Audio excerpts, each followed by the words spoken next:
Nicholas Ivancic so that he could avoid the consequences of his actions for what amounted to 3 more weeks.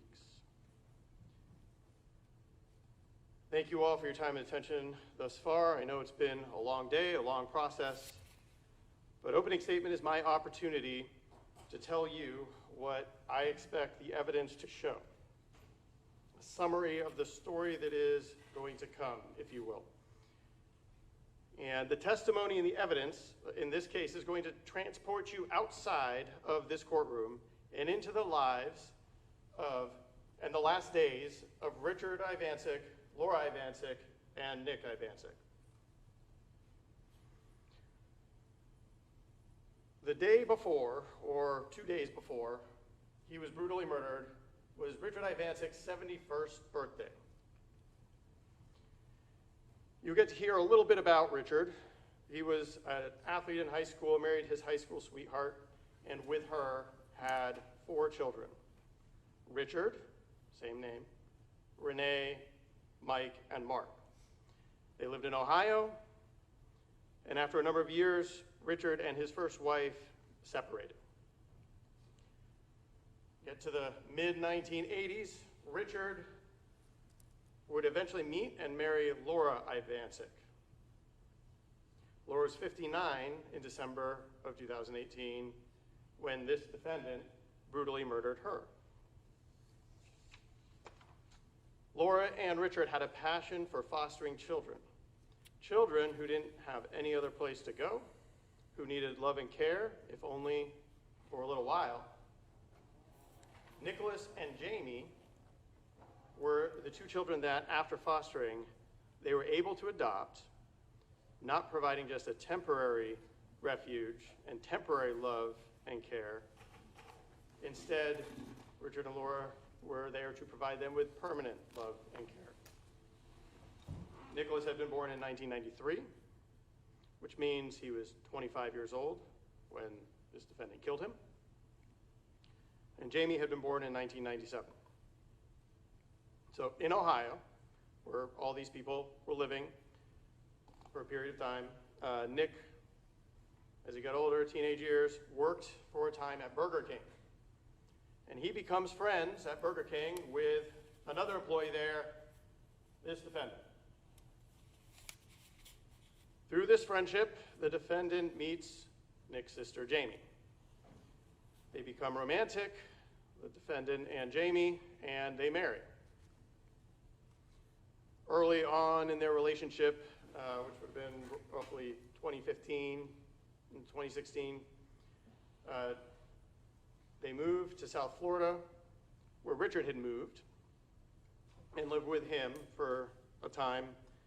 But then they end up moving back to Ohio, where Laura had remained and was living because her mother was dying and she was staying to care for her mother.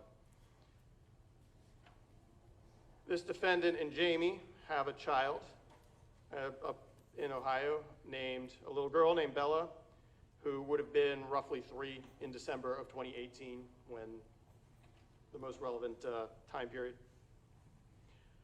So the defendant and Jaime live with Laura or other members of Laura's family for a little while up in Ohio. And then the defendant and Jaime end up moving back down to Florida and living again with Richard in Spring Hill, here, close to here in Hernando County. Jaime and the defendant and their child live there for a time in Hernando. Laura's mother does pass, and she moves down to Florida to be with Richard.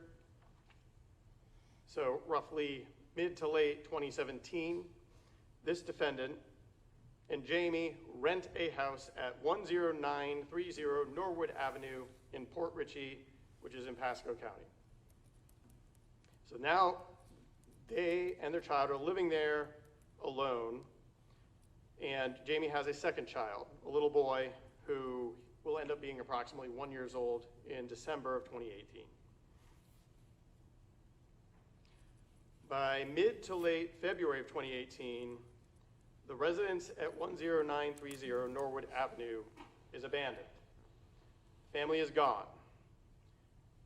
Jaime's phone's having problems, but Laura and Richard and others still communicate with Jaime via texting or social media. Time passes.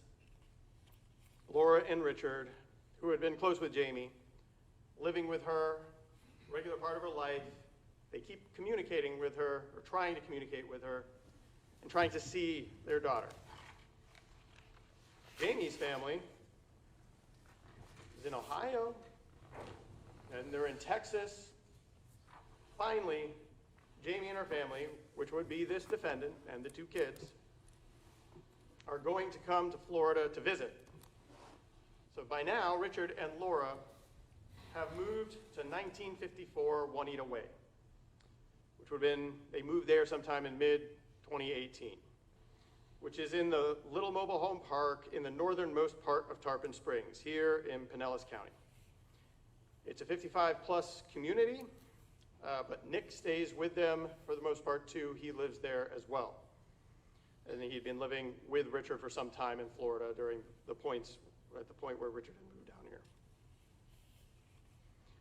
So now Jaime and her family are coming to visit 1954 Juanita Way early to mid-December of 2018. They'll be there for Richard's birthday, the holidays, but at some point between December 2nd and December of 2018 and December 7th, so 2nd and 7th of 2018, Jaime's gray Hyundai vehicle arrives with this defendant, the two kids, but no Jaime. This defendant explains to them how Jaime couldn't make it because of work. She had to stay in Texas. They were also ducking collections investigators because they had abandoned the Norwood Avenue residence. So Jaime remained in Texas and didn't come. So the defendant and his two kids, remember about three and about one, are staying with Richard, Laura, and Nick for at least a week, which brings us to December 14th of 2018. So we know on December 14th that Laura goes on a shopping trip. We know it takes her up to State Road 50 in Hernando County. She goes to a CVS, she goes to a Cracker Barrel, she goes to a bank, and then the last place that we know she goes is to a Walgreens on US 19 in Port Richey, which would be on the way back. And that's at 3:45 p.m. in her red 2013 Kia vehicle. So backing up just a bit, the day before, which would be December 13th of 2018, was Richard Ivancic's birthday. Richard, as I mentioned earlier, turned 71. And on that day, he spoke to people on the phone. In particular, his son, Richard, I'm going to call him Rich to distinguish, his son Rich. And that is the last time that anyone outside of the people staying at 1954 Juanita Way will hear from Richard. Because once you hear the evidence and put the pieces together, it will show that Laura goes on that shopping trip.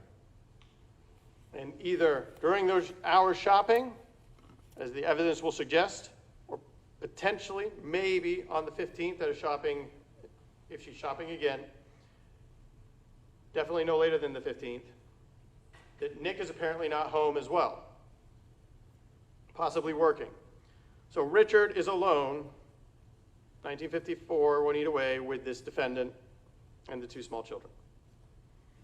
And this defendant, all along, had been planning to murder everyone in that house. So while Richard is walking in the house, in the dining room area, towards the kitchen, this defendant, armed with a hammer, attacks him. Richard gets hit twice in the chest. A third blow hits him in the neck. And then he is struck multiple times in the head. Richard lies there horribly injured for some period of time as the defendant realizes he's not dead, and then comes back and attacks him more, inflicting injuries that will ultimately result in Richard's death. Richard gets hit in the head at least 7 times that can be detected. Because multiple blows are hard to tell. If you're hitting somebody in the same place over and over again, you can't necessarily distinguish it as multiple blows. But there's at least 7 blows to the head. In the nose, in the forehead, in the right eye, in the back of the head. So the defendant leaves Richard there on the floor and waits. He waits for Laura to return so that he can bash Laura's skull in as well. So Laura, as I told you before, we know was at Walgreens in Port Richey at 3:45 p.m. on December 14th, which was a Friday. Given travel time, she's alive until at least 4 p.m. on the 14th. Give or take a few minutes. So she walks into her house, no idea that Richard is lying with his head bashed in, dying on the floor.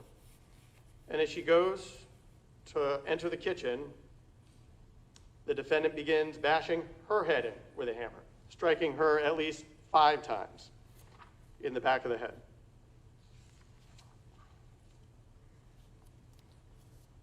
So that leaves Nick. While Nick is away, the defendant begins to hide the evidence of his horrible crimes. Both Laura and Richard are apparently incapacitated on or very near to carpets lying on the floor in the respective rooms that they are in. So the defendant uses the carpet to roll up Laura, drag her down the hallway of this mobile home to the end door, which is the master bedroom, and into the connected master bathroom. He then rolls up Richard in the carpet, drags him down the hall into the master bedroom, and closes the door. He then mops up the floor to ensure that Nick will not suspect the violent fate that his parents have suffered and the violent fate that this defendant has in store for Nick himself. Nick will eventually return home. It is not entirely clear when, sometime between the late afternoon, early evening of December 14th, possibly sometime on December 15th. But remember, Nick was a friend, a good friend of the defendant. They were close. They are close. So the defendant wants to hang out with Nick one last time before he bashes his head in with a hammer. They get pizza. They hang out. They watch TV. They smoke. Nick even leaves to get more marijuana at some point and comes back. At some point, they watch The Grinch. This goes on. At some point between the early morning of December 15th and the early morning of December 16th, Nick is asleep on the couch in the living room, and this defendant is awake. So now it's time to finish what he traveled from Texas to do. The defendant gets the same hammer, comes up to Nick while he's sleeping, and begins bashing him in the head. Nick springs up, and is not quick, like the defendant will later claim he wanted it to be, and there are multiple blows, bashing Nick's forehead in, causing the injuries that will ultimately lead to his death. At least 3, but in the estimate of this defendant, at least 5 to 7 blows. Nick is similarly dragged from the living room on some type of blanket from the couch into his bedroom and left unceremoniously on the floor just inside the door. About 2.5 weeks pass. Christmas comes and goes. Laura's brother-in-law passes away. Richard, Laura, and Nick aren't discovered dead and rotting at 1954 Juanita Way until New Year's Day of 2019. Multiple family members had tried to contact them between December 14th of 2018 and New Year's of 2019. But as they later found out, this defendant had been answering some texts on Laura's phone as part of his plan in order to throw everybody off, which he did successfully for a time. But on January 1st of 2019, Richard's oldest son, Rich, has been trying to reach his father and has not been able to. He compares notes with other family members, and he's concerned, so he calls law enforcement to do a welfare check so that the law enforcement here can have contact and make sure the people at 1954 Juanita Way are okay. The people were not okay. So Officer Rondos with Tarpon Springs Police Department responds along with other law enforcement officers. It doesn't take long to suspect that this is not the typical welfare check call that you get, and that something far more sinister is going on. And it will take more than just a knock on the front door and making contact. So upon arrival, they get there. There's an obvious hole dug in the front yard. It looks like a grave. Dirt piled up on one side. Walking around the mobile home, there are flies visible on the windows, on the inside. And there's the smell. Law enforcement knocks on the door. No one answers. Front door is locked. But there's a sliding glass door that they're able to enter through a porch. And as they enter, it is more and more clear that this is going to be bad.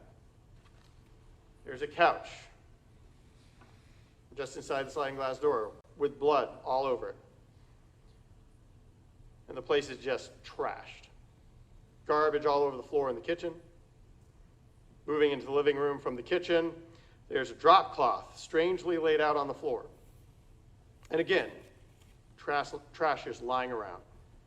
So law enforcement, while announcing themselves, go deeper into the residence, into the hallway that all the bedrooms are off of. They check the first bedroom on the right. A little unkempt, but otherwise normal. Before even opening the next door on the right, they can see, which would be Nick's bedroom, they can see the fluid pooling at the bottom of the doorway. Open the door, and there's Nick, covered with a tarp.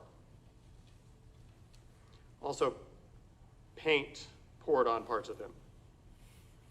The room is just a disaster.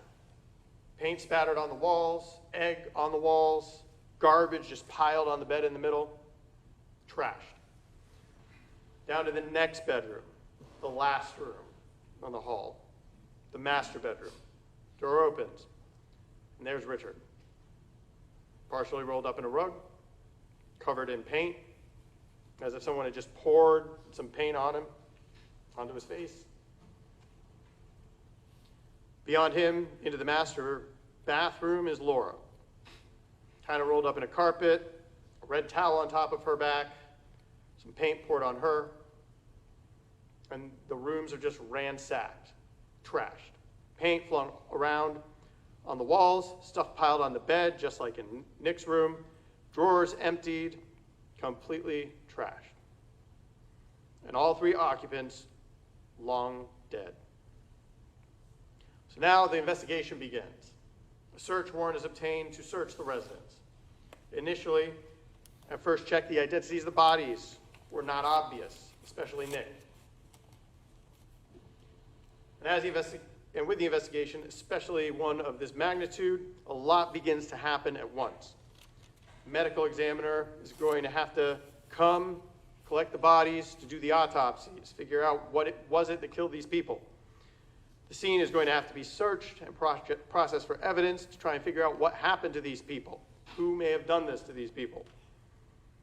Anyone who could have or could lead to information, law enforcement is going to try and seek out and speak to.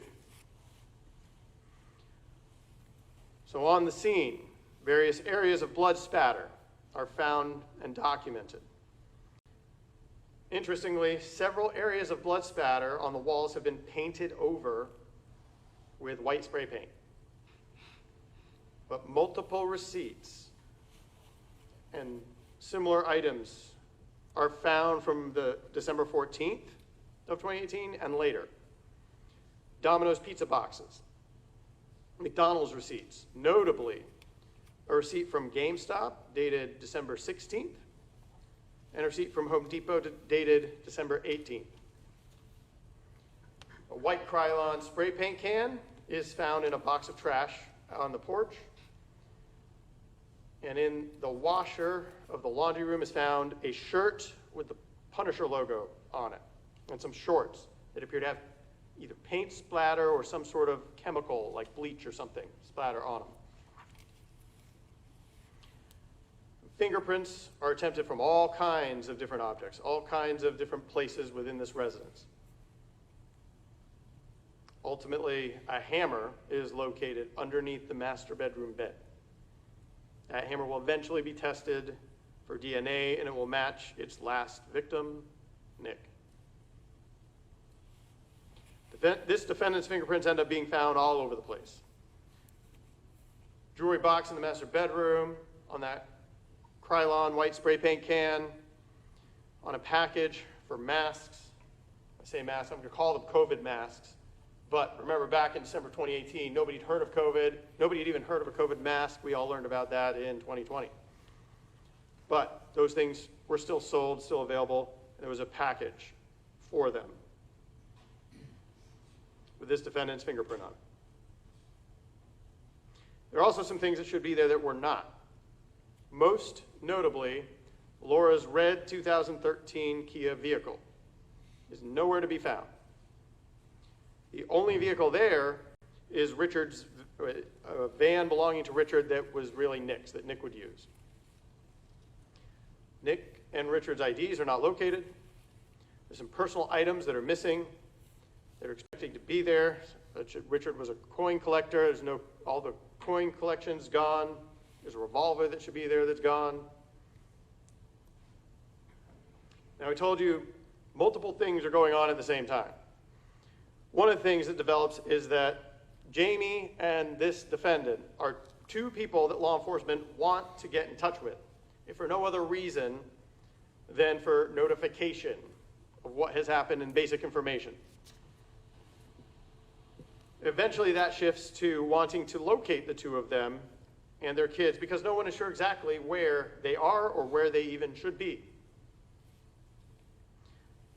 Later in the investigation, Jaime's gray Hyundai vehicle is located at the clubhouse parking lot of the mobile home park, which is roughly a couple hundred yards away from 1954 Juanita Way. The trunk is stuffed with multiple trash bags full of things that clearly came from 1954 Juanita Way. Paperwork that would have been in Richard and Laura's bedroom. Laura's and Jaime's passports.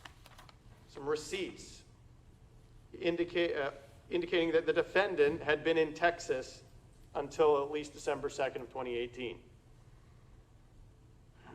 In the garbage bag, some receipts from Laura's probably last shopping trip on December 14th.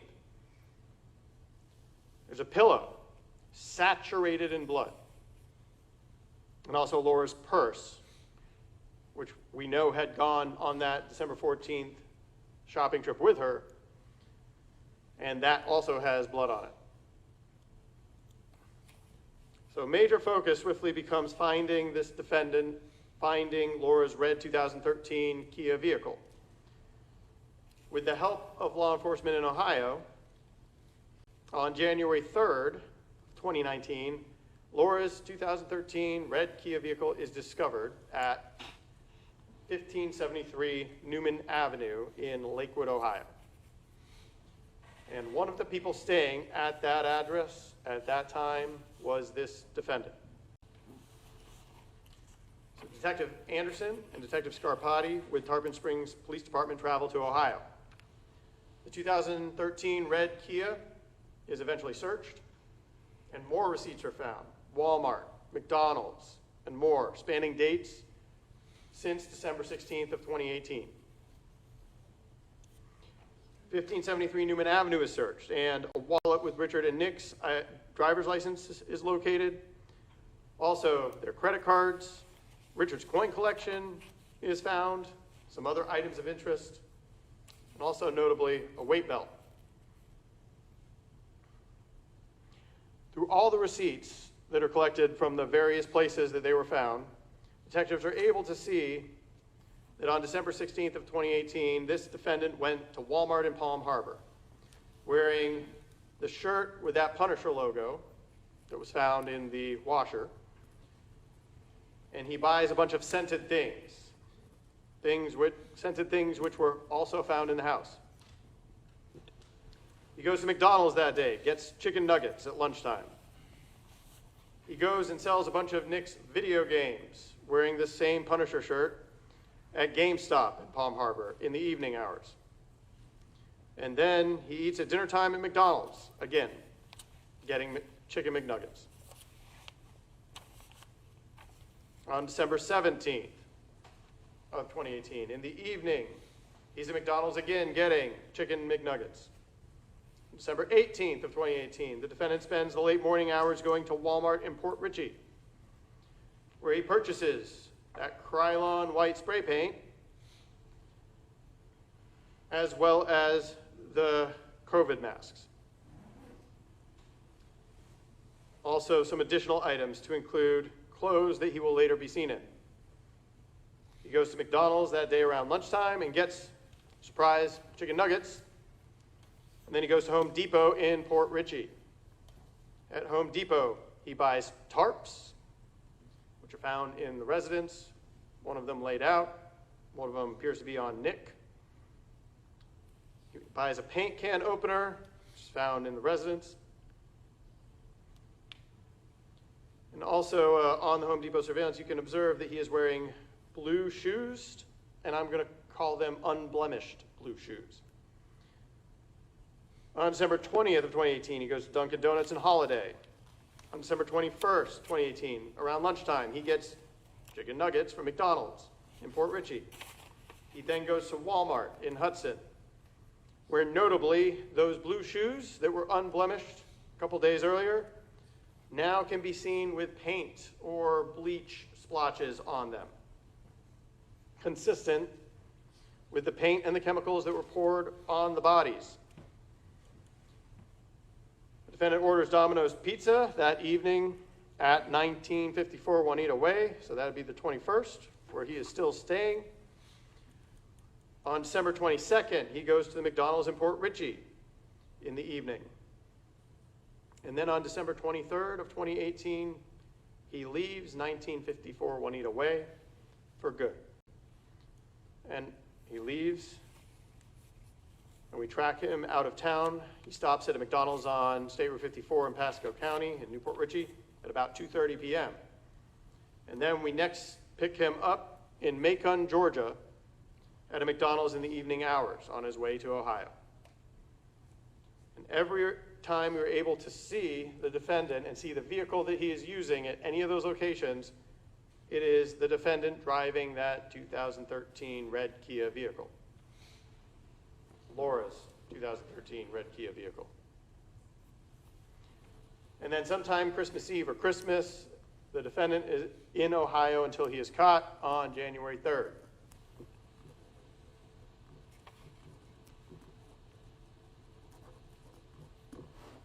Defendant has, detectives get different records, different communications the defendant makes, and they reveal some of his activities, what he was planning to do as all this is playing out.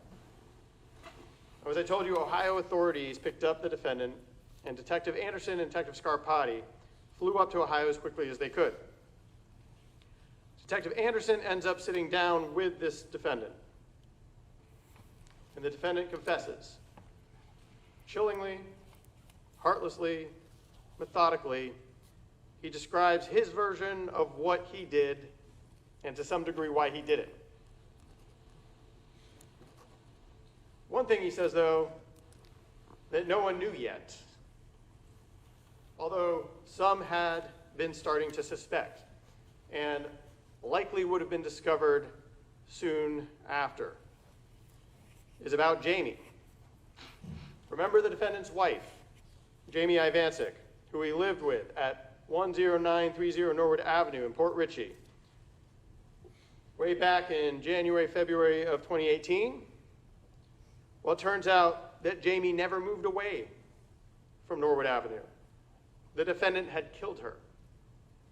According to the defendant, during an argument that turned violent, Jaime had armed herself with a knife.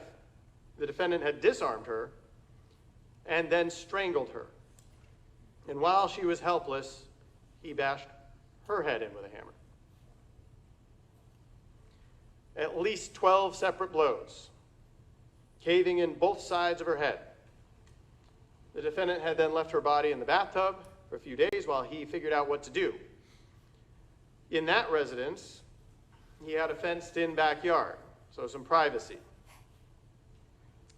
He dug a hole about 3 feet deep, put Jaime in trash bags, and buried her in that backyard. He then trashed that residence to distract from his crime, pouring paint or other liquids all around the bathroom where her body had been bleeding out, messed the place up, and he and his kids abandoned it. Fleeing first to Ohio and then later to Texas. And since then, the property manager had renovated the residence, rented it out again, and no one had yet thought to excavate the backyard looking for Jaime, who was, as of yet, no one had realized was missing. Because the defendant had then pretended to be Jaime on her phone, texting people, responding to texts, hiding the fact that Jaime was dead and buried in the backyard in Port Richey. It was a plan that was to some degree successful. That continued to be successful until January of 2019. But Jamie's parents had wanted to see her. They wanted to talk to her.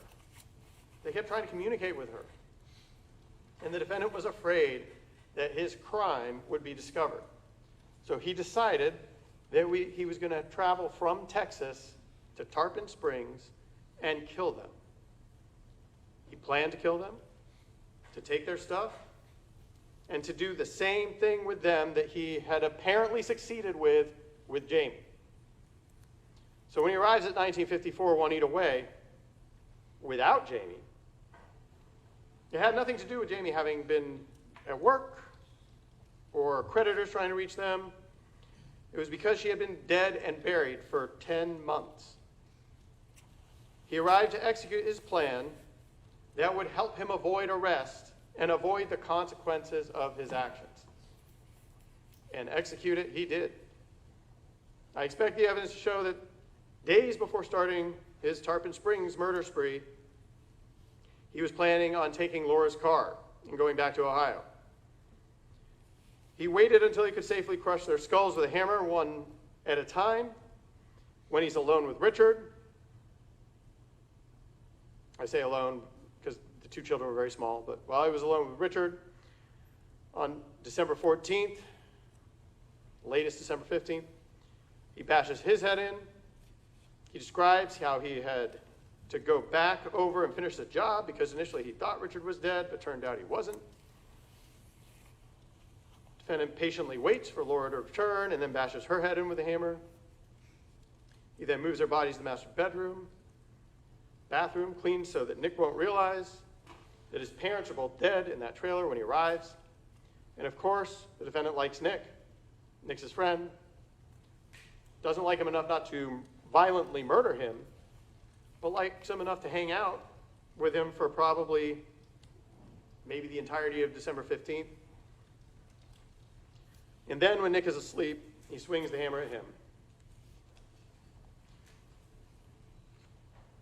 Again, Nick was jolted awake, and in the defendant's words, I think the defendant's words are jolted awake, but the defendant is unrelenting, continues to bash Nick's head in for another 6 or 7 times by his own count, until Nick is sufficiently incapacitated, and then he drags Nick's body into the bedroom. So then there's phase 2 of the plan. Remember, bashing Jamie's head in with a hammer and burying her in the yard trashing the place worked so well the last time. So the defendant begins the process of burying the bodies in the yard at 1954 Juanita Way and of messing up the crime scene. In so doing, he moves the couches around. He moves the couch that Nick was killed on into a different room to block off the entryway. He goes out to buy that Krylon spray paint. He uses that to spray paint on the walls to try and hide the blood spatter. He gets the tarps from Home Depot, and he gets rope at Home Depot so that he can wrap the bodies up and drag them out to bury them in the yard. He pours paint and chemicals on the bodies to try to help with the smell. He starts digging the hole. But sometime around the afternoon of December 18th or on December 19th, he has to change the plan. He realizes that Richard is too heavy for him to get to the hole, and that he may not have the ability to get the three bodies from the house into the yard during the cover of night and into the hole that he has been digging. He still messes up the house, but now his plan changes to he's going to leave the bodies where they are. He's going to go back to Ohio. He's going to work out, exercise, bulk up. Remember that weight belt I told you about? And in the meantime, perhaps the bodies will get lighter as they decompose. And then the defendant will return sometime around February, complete the plan, and bury the bodies.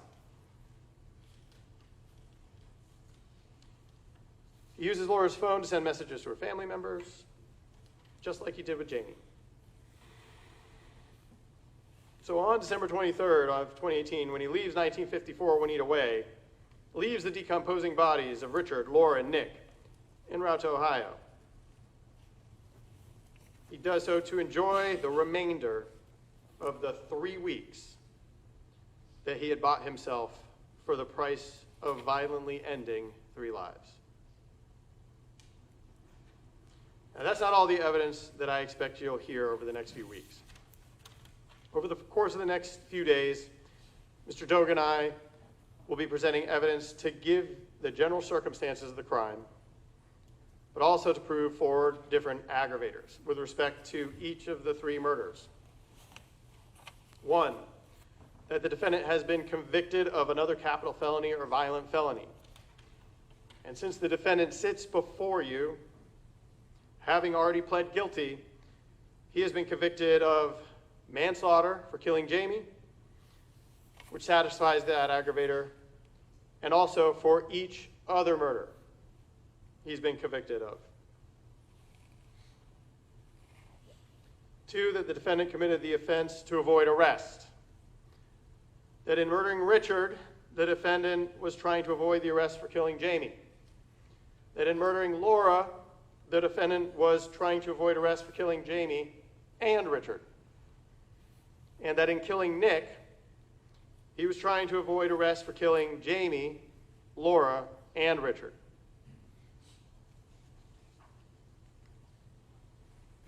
3, that the way the defendant committed each murder was cold, calculated, and premeditated, based on the plan he made and the manner in which he set out to destroy the remaining members of this family.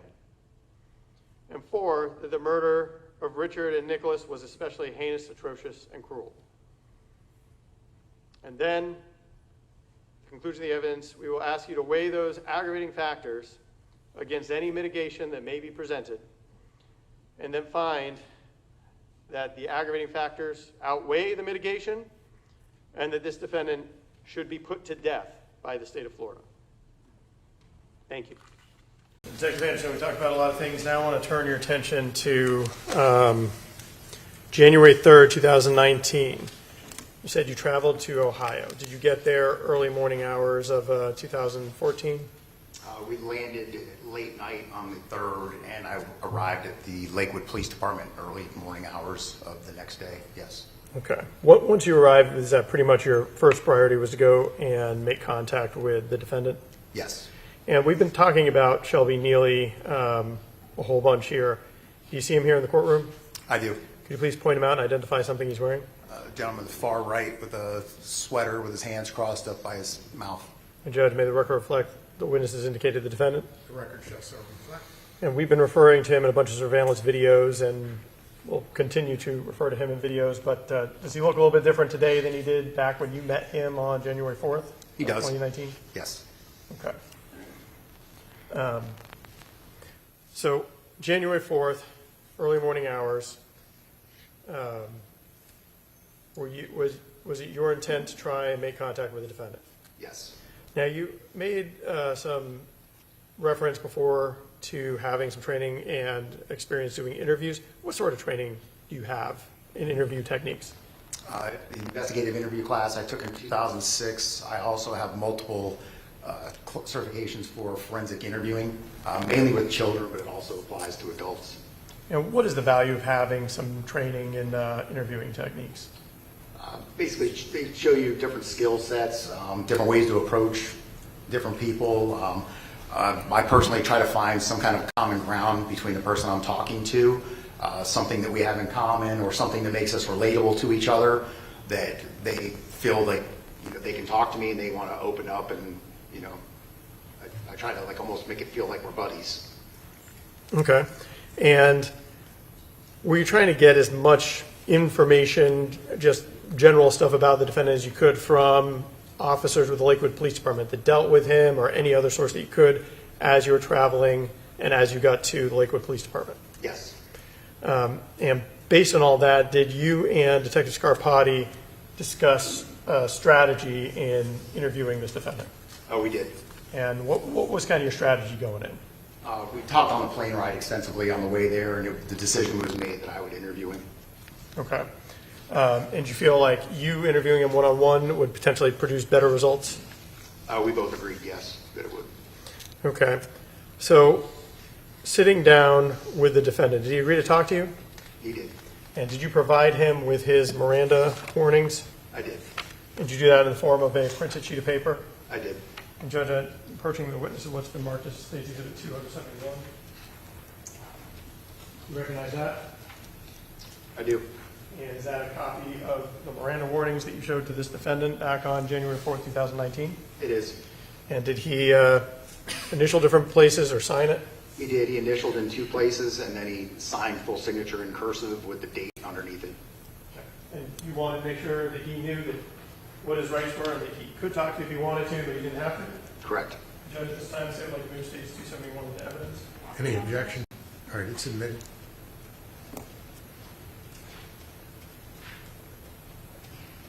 So over the course of interviewing this defendant, were you nice to him? Yes. Were you friendly? Yes. Were you doing different things relating to him, minimizing certain things in order to get better responses or potentially better responses? Absolutely. So when talking to the person, the first thing I knew we had in common before I even got there was we both drank Bang energy drinks. So I actually stopped at several stores on the way to the interview to an attempt to purchase Bang energy drinks because I wanted to walk in and show him that Bang energy drink, and he'd have, hey, we've got common ground, we both like Bang energy drinks. Something small, but it gets your foot in the door, and then throughout that you can build a rapport, start talking conversation, and basically work your way from there and just building rapport with the person. Had you been able to find Bang energy drinks before you got there? No, I could not. Okay. Did you find a substitute? Yeah, I had to settle for Red Bull. Okay. And additionally, are there a bunch of things that you sympathize with him about or talk to him about over the course of this interview and a subsequent interview that was all for purpose of trying to relate to him and trying to get him to make statements to you? Correct. Your main goal is to keep that person talking, and usually the more serious the crime, the harder it is for that person to convey to you what they've done, because they don't want you to look at them a certain way. And if you show like a certain level of understanding or agreement with what they're saying, they're more apt to keep talking to you and tell you what has occurred. Okay. And the interview, let's talk, the first interview you did with the defendant, was it audio and videotaped? It was. And can you give us a general idea of what he said? Started off, I wanted to start with his childhood, and we started at his childhood, and pretty much right out of the gate, he said, we all know why you're here for what I did. Okay. And did he confess to killing Jaime Ivancic? He did. Did he also confess to killing Richard Ivancic, Laura Ivancic, and Nicholas Ivancic? He did. And did he, over the course of the interview, give you details about where and how he did that? Yes, he did. And would you be able to describe for us using State's Exhibit 16, kind of where he described those things happen? Yes, sir. And Judge, may the witness step down? You may step down.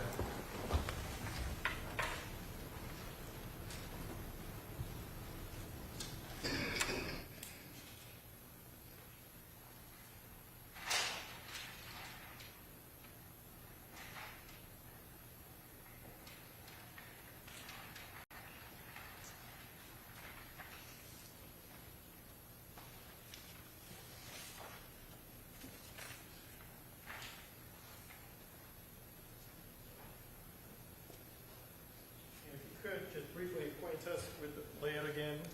So this is the carport. This would be where Nicholas's blue van, which one that was owned by Richard, was located. This is the outdoor patio area. This was a shed. Walk up 3 or 4 steps. This is like an outdoor floor room. Either where the sliding glass doors were, you make entry into the home. This is the area where the tan leather couch was with the blood staining on it. Continue this way. This is the kitchen. And when you come down, this would be the first room where the tarp was laid out with the rope that kind of went out into here. This is the living room where the love seat that was highlighted earlier with the children sitting on it. This is where the dark brown leather sofa with the paint drop was. It's against this wall. The front door is approximately right here. You can see the steps. Go down the hall. First one on the left is the laundry room. Second door would be the bathroom. First door on the right would be the bedroom we refer to as the no-body room. That's where the kids and him were staying. The second room to the right would be the room where Nicholas Ivancic was found. And then the last room would be the master bedroom. Just inside that doorway, Richard was found approximately here with his head facing the door on his back. Coming into the master bathroom is where Laura was found, approximately right there. And then the street would be right here. Okay, and can you describe for the jury how he laid out where he claimed that he killed these different people?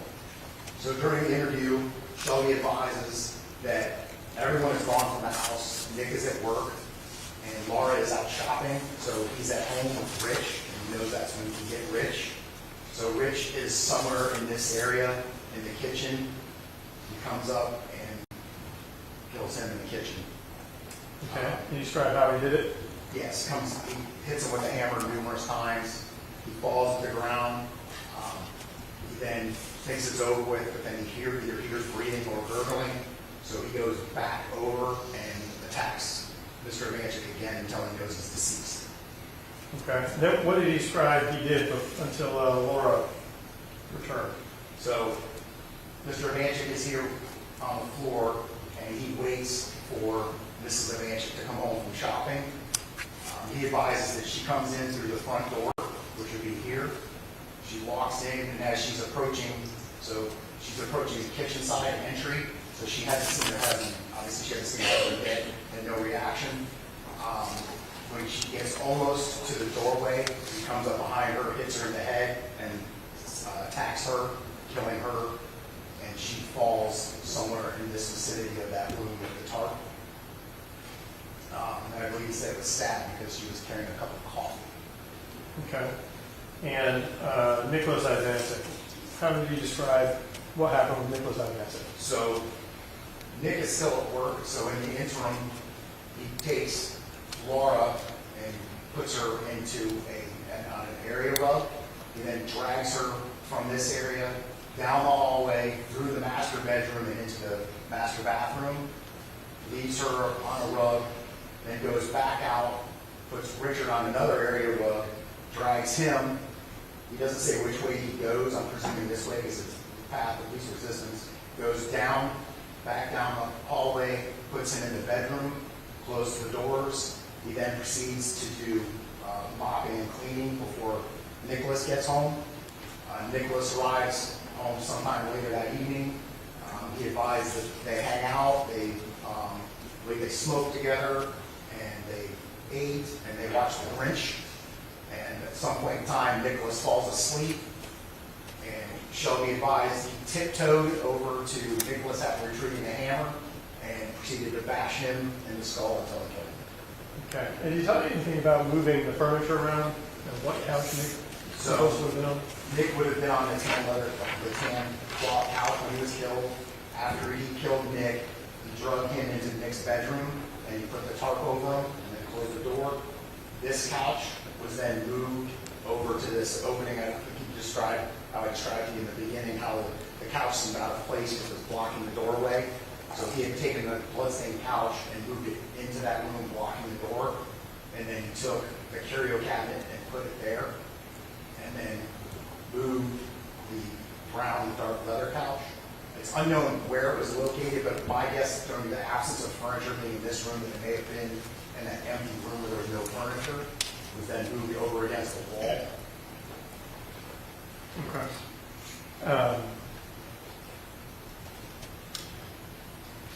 So,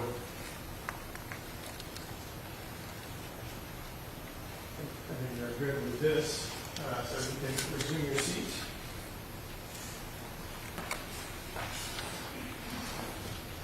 Then I get another place, and I'm working and everything. I'm still trying to shake off Jaime's family for the most part, and it's just. Are they pestering you? Like, where is she? We haven't seen her. No, it's not even that. You're still doing the texting like you're her. Yeah. But did she have her own phone and you had your own phone, or did you guys only have one phone that you shared?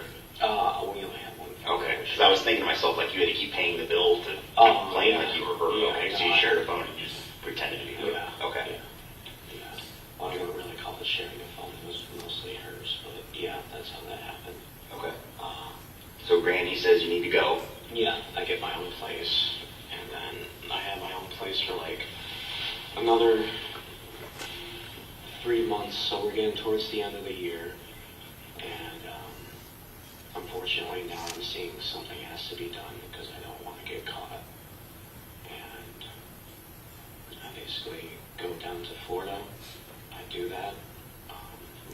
Let's back up because Yeah. we need to be as specific as possible. You're doing awesome. Okay.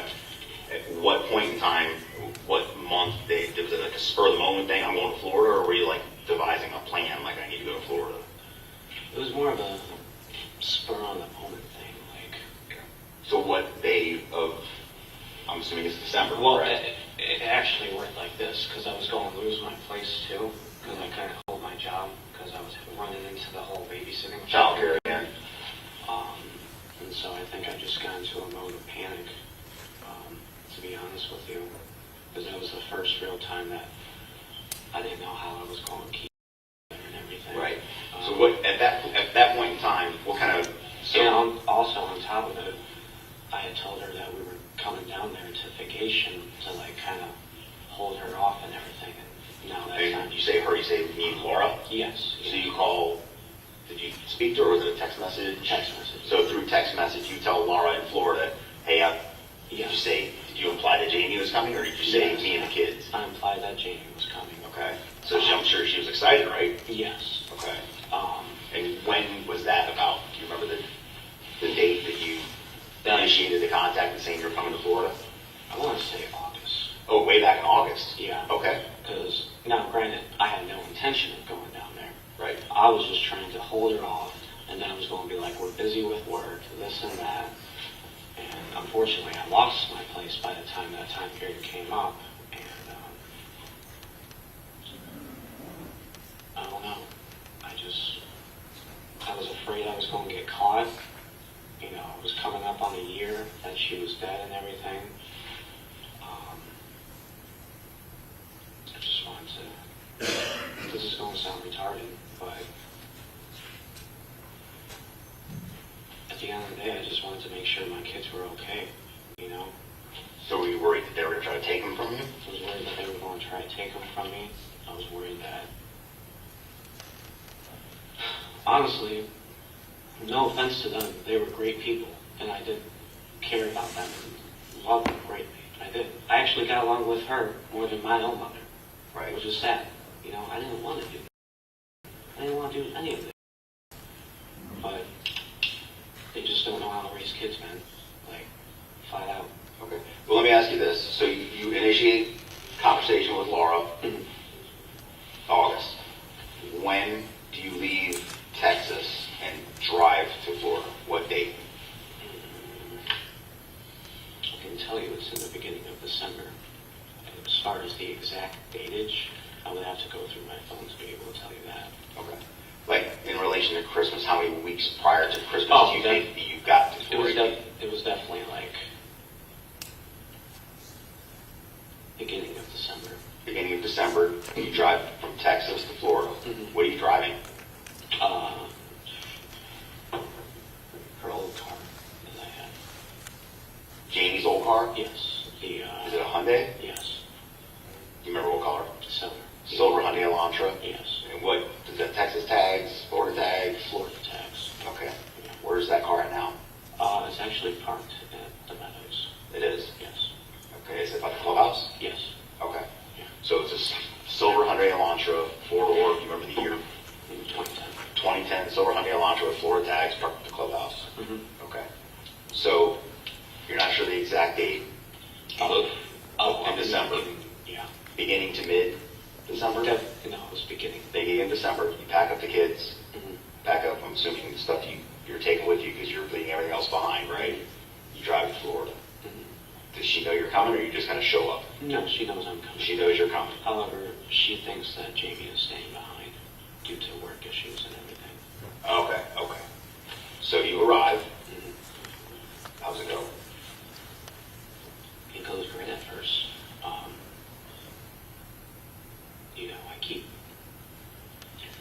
I kept putting off who that woman was at the end of the day.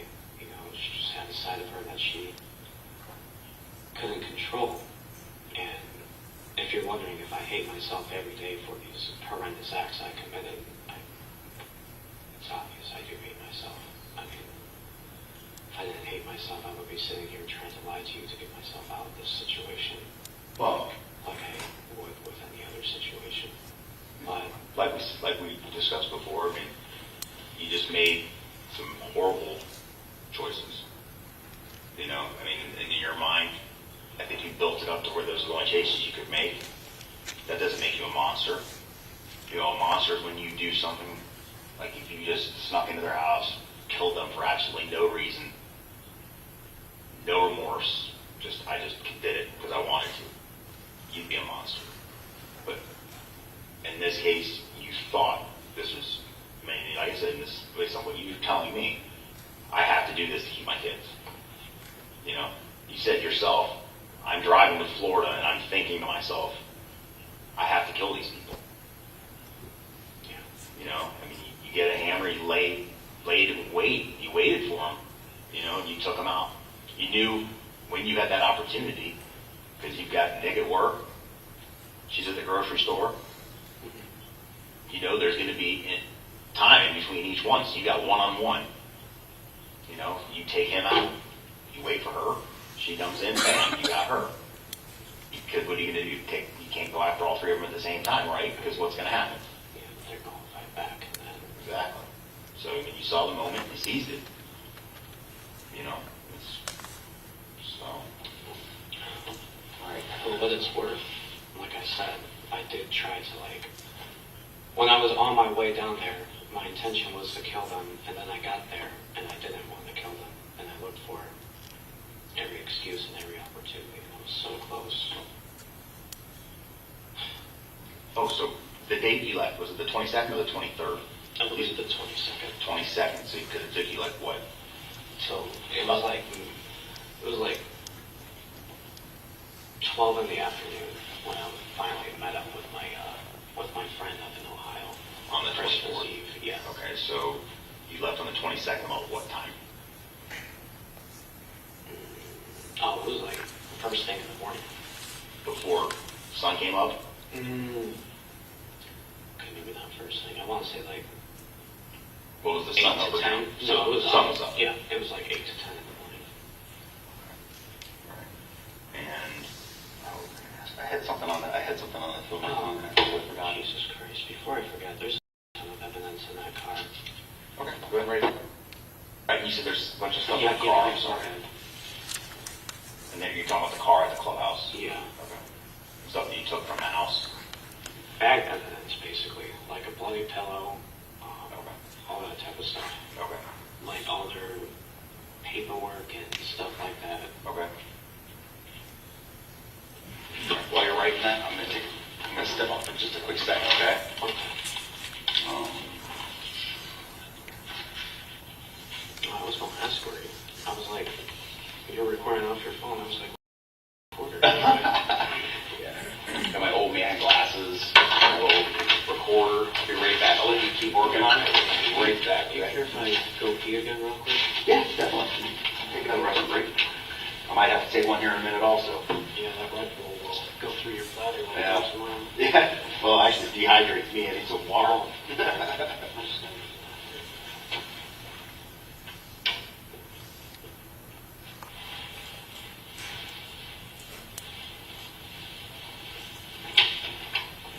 All right, we're almost done, bud. You were starting on, you said there's evidence in the car? I just put down the 2010 long-term bag evidence. It was a bunch of, I can't even remember everything in the bags. Do you remember anything within it? I know there's like all their like paperwork type stuff, like Paperwork from their house? yeah, Where did you get that from? like in their rooms and everything. In their room? Yeah. Did you go through all of it? I'm gonna imagine you went through everything. Right? Yeah, this was at the point where I still planned on digging the hole and burying them right there. So this was when I'm like going through the house, backing everything up. I was going to put it in the car, and I was going to go dump it out, but I said, I don't know. When, I don't know if I asked you this before, but so the plan is you're gonna bury all three of them in this big hole, right? At what point do you say, actually, there's no way I can do this because Rich was so big? Yeah, Rich was too heavy at that point. Okay. I feel like all the dead weight from being from decomposing silver in the early stages made him heavier. I could not even barely move him. I don't know how the hell you guys got him out there. It took a lot. I couldn't get him out there. Yeah. So, so you just like kind of, this isn't gonna happen. I need to think of something else. Yeah, and so I came up with a scheme where I was going to stay in Ohio for like a month or two and bulk up and wait for the bodies to decompose a little more, then pay their rent, and then come down, get them buried, trash the house, and then have to worry about it. Please tell the jury your full name. Lisa Svensson? And do you see Shelby Nealy here in the courtroom right now? Can you see him from where you're sitting? Who is that? That's my son. Okay. Lisa, I want to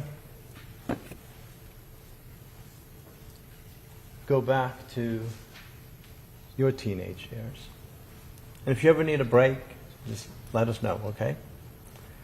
But I want to go back to your teenage years, the latter teenage years.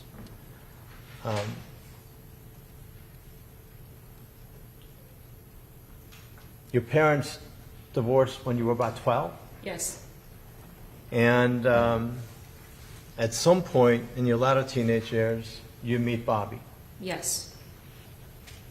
Do you recall, were you about 17 when that happens? Yes. Okay. And you become pregnant. Yes. And when you were 18 years old, you were pregnant with Shelby Nealy. Yes. In April of 1993, do you marry Bobby? Yes. How old is he at the time? Bobby? Yes. 18. Okay. Where do you live in April of 1993 when you married Bobby? We lived with his parents, Bobby's parents, In what state? Texas. And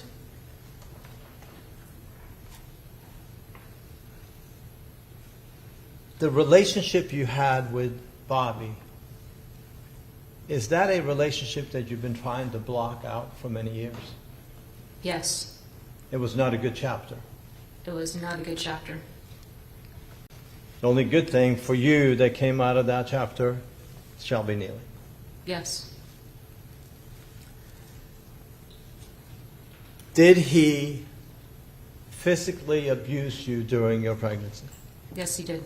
Did he push you? Yes, Did he shove you? yes.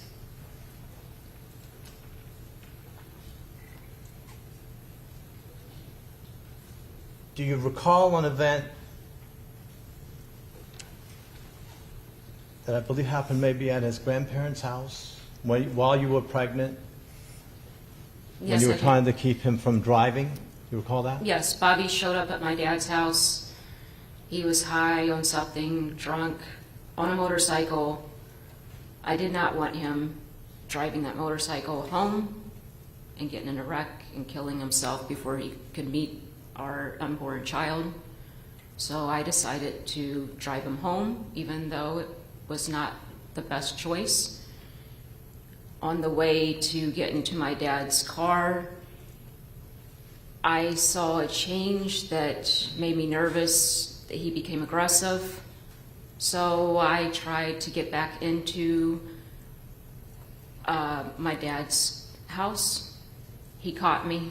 He dragged me to the car, threw me in it, and proceeded to get in there, damaging a lot of stuff in my dad's car, hitting me in the side of the head, and I drove him home. Did you call the police? The police actually pulled us over, but I was too afraid to tell them what was actually going on. Because I didn't want him to hurt me anymore, or especially hurt our unborn child. So I continued, after we got past the cop, continued to get him back to his parents' house. Okay. Shelby was born August 19th, 1993? Yes. Is that accurate? Okay. So how old is he today? Shelby is 31. He'll be 32 next month? He will be 32. Okay. After he is born, during the first year of Shelby's life, did the abuse that you received from Bobby continue? Yes. Was there a particular moment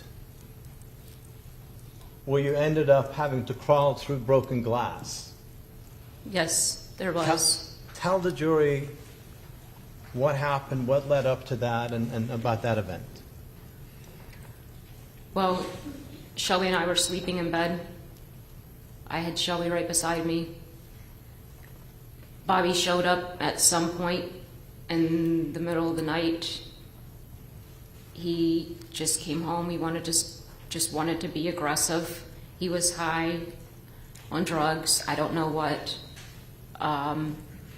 Immediately yanked me out of the bed, just yelling and hitting. And then at some point, he wanted to leave. But before he left, we had a glass dining room table. He broke it. How did he break it? He just picked it up and threw it down, and it just shattered. And then he couldn't find his keys. So he thought that I did something with them, which I didn't. So therefore, he made me crawl through shattered glass with a gun held to me, trying to find the keys. And I just prayed, please, let me find these keys so I can live another day. And Then after that, I got Shelby.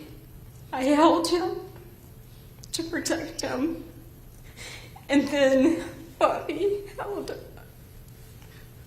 a knife to my throat and told me how much of I was not a good person. And I would never find anybody that would love me or care about me. I was worthless. And if he ever found me again, he would kill me, chop me up, and dispose of me. Did he leave with Shelby that night? Yes, he did. He made me load him in his car, and then he slashed all my tires so I couldn't try to follow him. Did you call the police? Yes, I did. How old was Shelby at the time? Shelby was probably 10 months. Was your mother living in Texas at the time? No, she actually came down because my nephew was born, so she wanted to be there for the birth of him. So your mother was in town at the time? Yes. Not living with you, No. but living with your sister? She was not living with my sister. Okay. But your sister is the one that was having the Yes, baby? my sister was, yes. Did you ask your mother to help you get Shelby? Yes, I did. Okay. How were you able to get Shelby? Well, I knew Bobby was going to go back to his parents' house, and his grandparents, which lived right next door, took care of Shelby during the day while we worked. And I went over there the next day, my mother and I. They had really, really mean dogs in their yard, which I could have cared less if they attacked me. All I cared about was getting straight to Shelby, which I did. And his grandparents were like, "Oh, wait, we have to call Bobby." I'm like, "No, I just grabbed my baby. He was filthy, dirty." And then I went into hiding. You knew Bobby wouldn't be there at that time? Yes. Okay. And you say you went into hiding. Where did you hide? With my best friend, her dad was a police officer, so I knew that I'd be safe until we could arrange for me and Shelby to leave Texas. And your best friend, what was her name? Kelly. Kelly what? Kelly. Okay. So at some point, after hiding out for a while in Texas, do you, your mom, and Shelby move back to Ohio? Yes, we did. Okay. And when you moved back to Ohio, do you live with your mom? Can I just back up for a minute? Yes, absolutely. I never thought I'd leave Texas, ever. I love Texas. Texas was my home. And my dad, he thought that he would never have to see a child of his leave to protect themselves. I remember on the way to the airport, him looking over at me and just saying, "I know you don't believe this now, but there is somebody out there that will love you and care for you and protect you. You will find that person." And then he put me on a plane.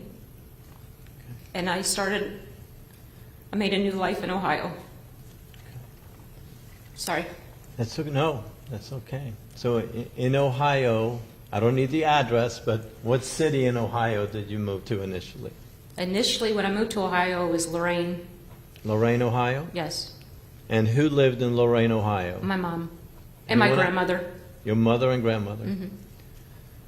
We've seen the name Rose in some of the paperwork. And what's the name Rose?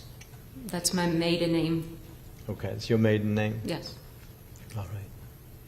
So your mother, her last name is Rose. Her married name would be Her Rose. married name. Okay. Yeah. All right. So for the first several years in Ohio, does your mother help care for Shelby while you're working?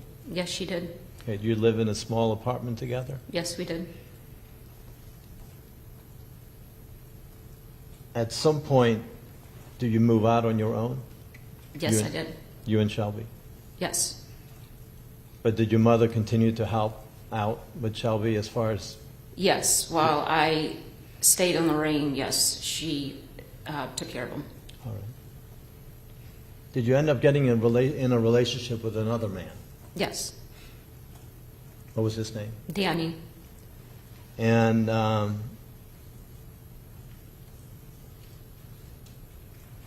did that relationship last? No. Why not? Because I could see some of the same characteristics and similarities that I dealt with in the past with With Bob. Bobby, and I was not going to allow that Okay. type of behavior. So, wasn't any physical abuse? No, no physical, but mental, and I wasn't going to let it get too physical. Okay. During this time period, the first 3 years of Shelby's life, was he comfortable around men? No, he was definitely terrified of men. Okay. At some point, do you meet Paul Svensson? Yes, I do. Okay. Am I pronouncing that correctly? Svensson? Yes. Okay. Scandinavian? Yes. Okay. And you fall in love with him fairly quickly? Yes. Yes, we did. All right. And he meets Shelby fairly quickly. Yes. And how old was Shelby at that time? Shelby was 3. Okay. So roughly 29 years ago. Roughly, yes. Okay. Do you end up moving in with Paul Svensson? Yes, we did move in together. All right. And in fact, the majority of the time that you've been together, have you lived in the same home? Yes. And you don't have to give the address, but what's the city? where Parma. this- Parma, Parma. Ohio? Okay. Is it a modest home? Yes. But it's I your think home. It's our home. Okay. And that's where you brought up your family. Yes. First, it was just you, Paul, and Shelby. Yes. How would you describe Shelby during those toddler years up until his teenage years? Very active. Okay. Had to chase him around. Okay. Matter of fact, my father-in-law used to joke, is his name Shelby or no Shelby? Okay.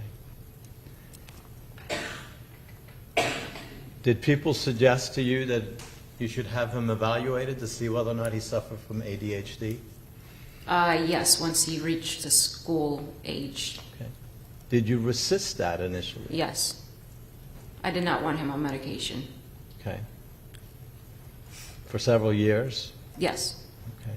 At some point, do you end up having a doctor prescribe medicine for his ADHD? Yes. Okay, to try to basically calm him down a little bit? Calm him down, help him focus in school. Okay, all right. In retrospect, do you wish you had put him on medication much earlier? Yes. Okay. You have another son, Alex. Yes. Did he also have problems with ADHD? Yes, he did. And I actually put him on medicine when he started first grade. Okay. Yes, a lot sooner. All right. He's 25 now? He will be 25 Okay. in September. All right. And he's doing well? Yes, he's doing well. You've heard testimony about the volatile relationships that Shelby was involved in and a Yes. participant in. Yes, From the relationship with Caitlin yes, that produced his daughter. What's his Yes. daughter's name? Mackenzie. Mackenzie. To his relationship with Jaime, Yes, which produced 2 children. Bella and Oliver. And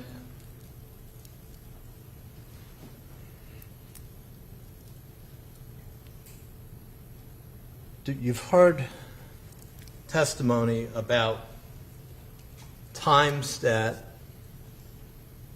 Shelby was homeless. I've heard it. Okay. Generally, was he welcome to your home? Yes, he was. Okay.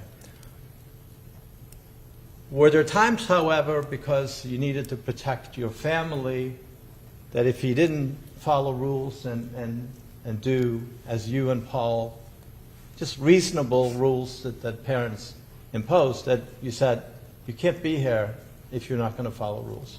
Exactly. And if the roles were reversed and his brother was out of line, the same thing would have happened to protect him. Sure, sure. Unfortunately, Shelby had difficulties even with those parameters following. Yes, he did. Okay. And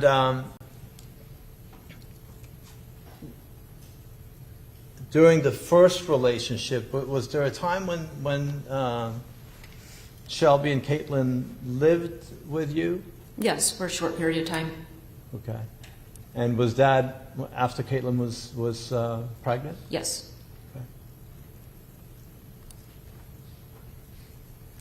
What happened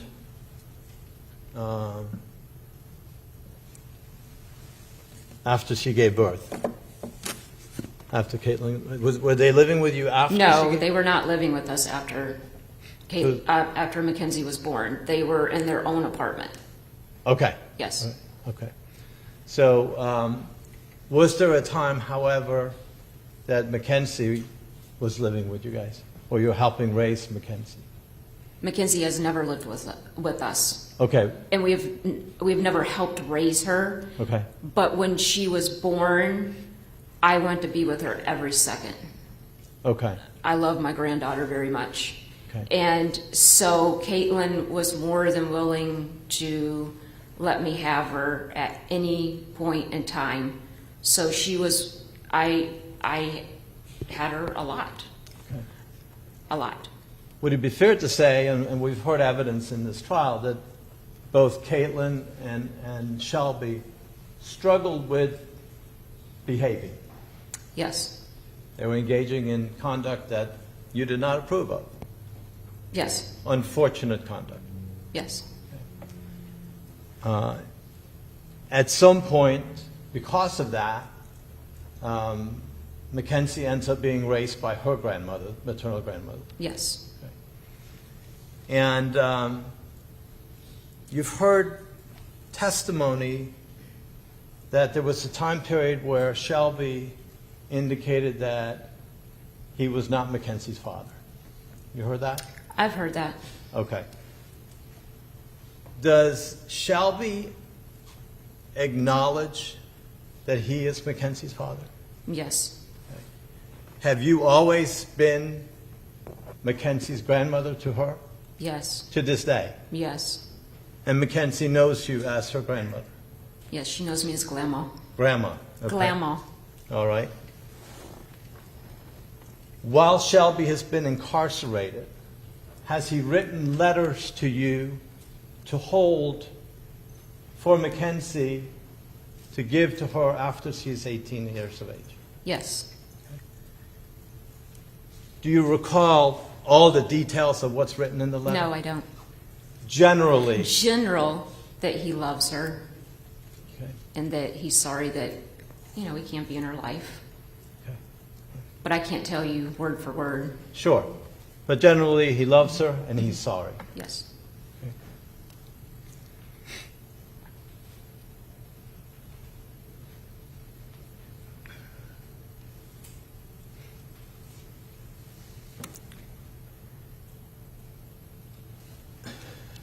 shortly after he's arrested,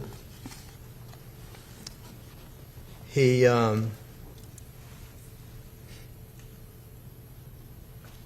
well, when he's first arrested in Ohio, did you talk to him and meet with him in Ohio? He called me on the phone. Okay. Does he tell you that he's done a horrible thing? Yes, he did. Confesses to you horrific crimes? Yes, he did. Okay. Did it break your heart?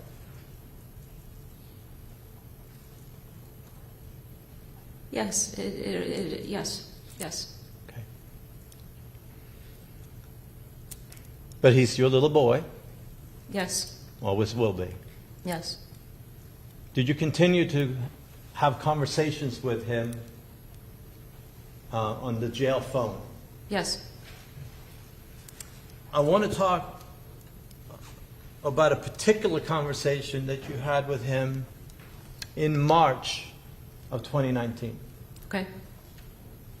That's fairly close to the time when he arrived in Florida, right? Yes. Here at the Pinellas County Jail. Yes. Do you recall talking to him about where he is being housed at the Pinellas County Jail? In a private, I want to say private, a cell by itself. Okay, okay. And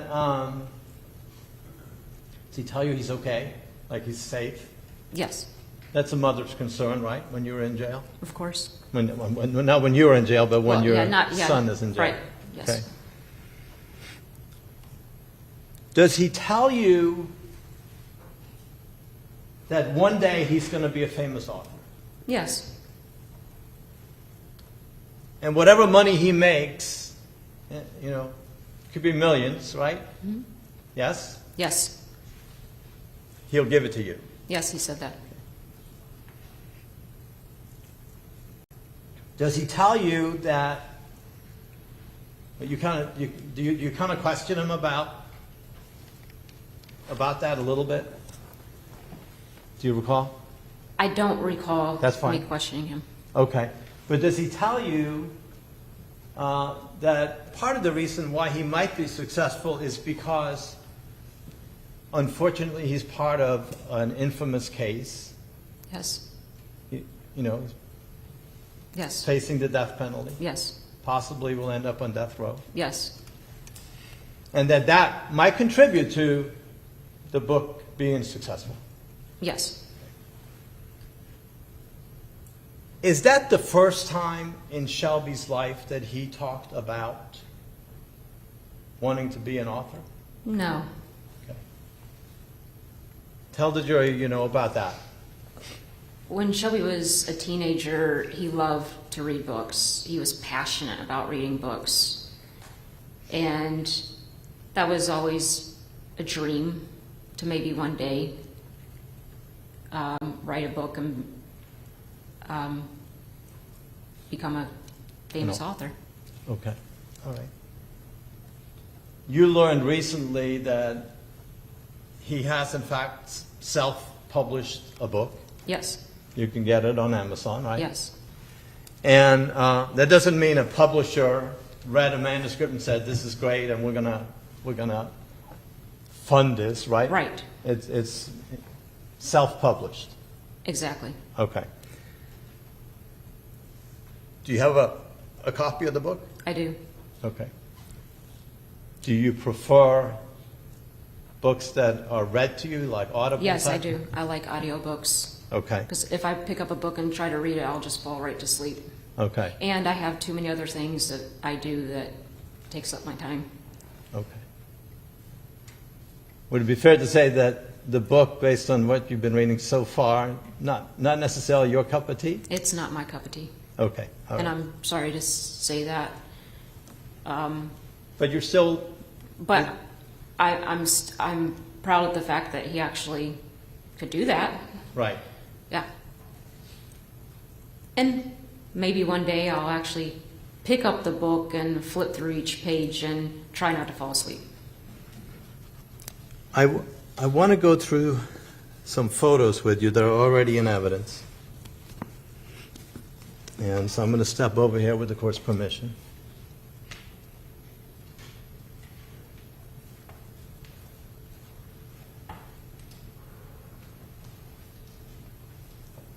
This is Defense Exhibit 34. What are we looking at here? That is our shed at home. Is that a shed that during the period of time when Shelby was having difficulties following the rules at home, that you and Paul actually set that up with a place for him to sleep? Yes, but it did not look like that. Right. It was brand new, Right. and it was not meant to be a forever thing. Sure. And I'm going to just put a side note in here. If you ever go camping and you rent a place of theirs, like a little cabin, a lot of times it looks like a shed. Okay. So, but to answer your question, yes, he did stay in a shed for maybe a night or two, maybe 3 nights, I don't know. Okay. But hey, it's better than, I guess, if he's not going to follow the rules, I guess it's better than nothing. Absolutely. And it had a bed in it at the time, right? It looked like a mini apartment. Okay. But that's the same shed? Yes, it is. Okay. I'm going to show you Defense Exhibit 37. Let me, can I? There. What is that? That is a card that Shelby has sent to me since he's been in jail. Do you know if that's the card that he made?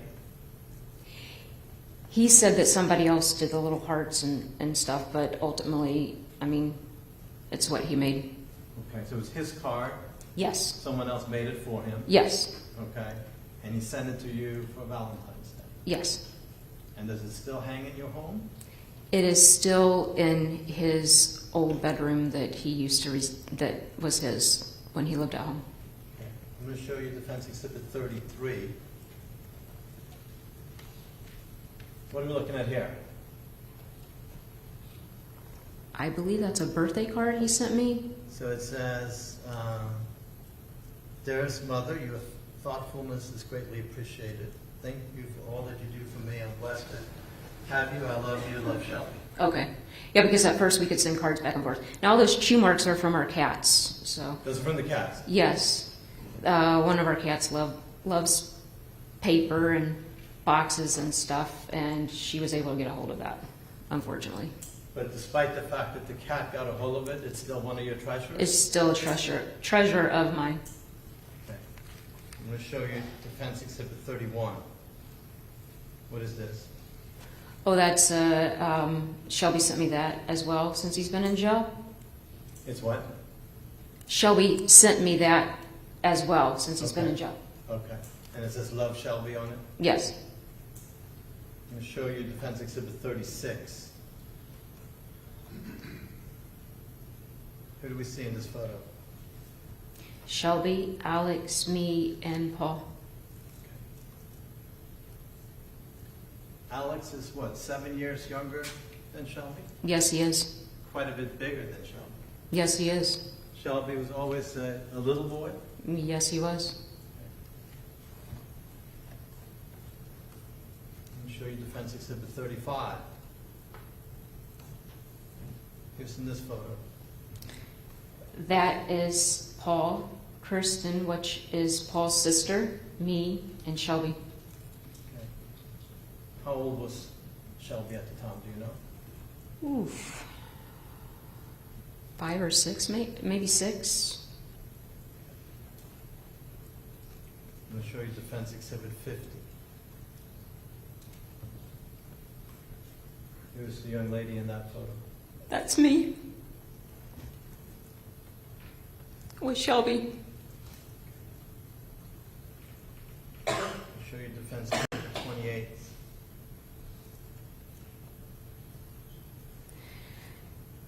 Paul, me, Shelby, and Alex, after we brought him home from the hospital. Sure, defense exhibit 29. Me and Shelby? That was at baseball Indians game in Ohio. That was a day after Paul's sister got married, his sister Sarah. How old is Shelby in that photo? Oof. Maybe 19, I'm not sure, 18, I'm not sure. Okay. It's not during the time period when he came back. Oh, no. And when it, let me finish. Oh, sorry. It's not during the time period when he came back after having killed Jaime. No. Did you have a lot of contact with him during that time period? Not really. Right. And is part of the reason for that because this is Alex and Shelby, right? Yes. And just for the record, that's Exhibit 32. Was part of the reason why you didn't have a lot of contact with Shelby when he came back after he had killed Jaime? Obviously, you didn't know he killed Jaime. No. He didn't Of tell you course- he killed Jaime. No. But is part of the reason for that you were dealing with Alex's illness at that time?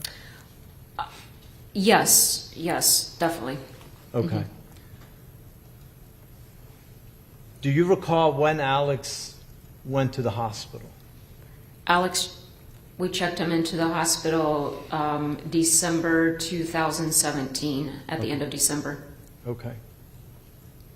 And it took a little while to figure out what was wrong with him, right? Yes, we were in there a complete month before they figured things out. He was already very sick when we entered the hospital. And then after that, we were there 7 months. 7 months after that? 7 months.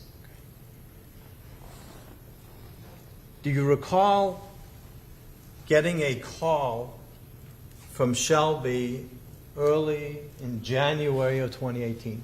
Yes, So maybe within less than a month of when Alex goes in the hospital. right.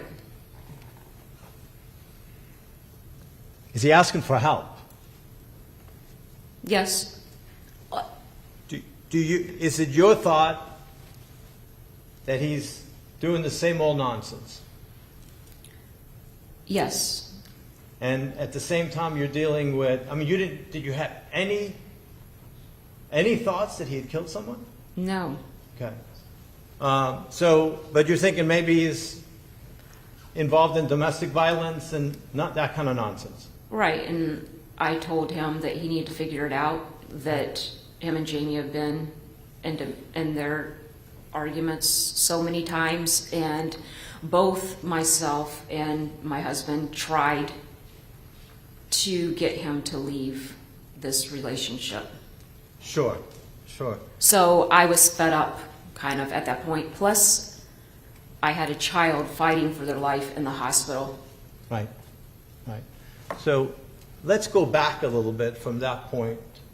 You just told the jury that you had been wanting Shelby to leave the relationship that he was in with Jaime. Elaborate Yes. on that. What is it that you saw? What is it that you witnessed about that relationship that brought you to have those feelings when he calls you in January of 2018? Well, to step back a little bit, Right. Bella was less than 48 hours old.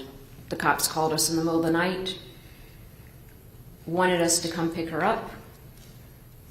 And we get there, the cops weren't there. They already took Jaime to the hospital. Shelby, so I didn't see her at first, but Shelby was completely marked from what I could see from head to toe. I was coughing a lot while I was in their apartment, and I'm like, what is this? Well, it was pepper spray, because pepper spray was being sprayed with a newborn baby in there. So I was very concerned about Bella, and the apartment was trashed. just trashed. And I got Bella, she had no clothes on. And we told Shelby, you know, we recall we need to take her with us for now. I'm sure she's going to come back, but we need to take her for now. Went to the store, got her formula, diapers, and then I had old outfits of Mackenzie from when she was a baby that I put on her. Got her comfortable, fed her, and just took care of her. I didn't know how long she was going to be there. Okay. You've seen photos that's been presented and introduced into evidence in this courtroom of injuries, scratches, and cuts on Yes. Shelby. Yes, Were those the type of injuries that you saw on him yes.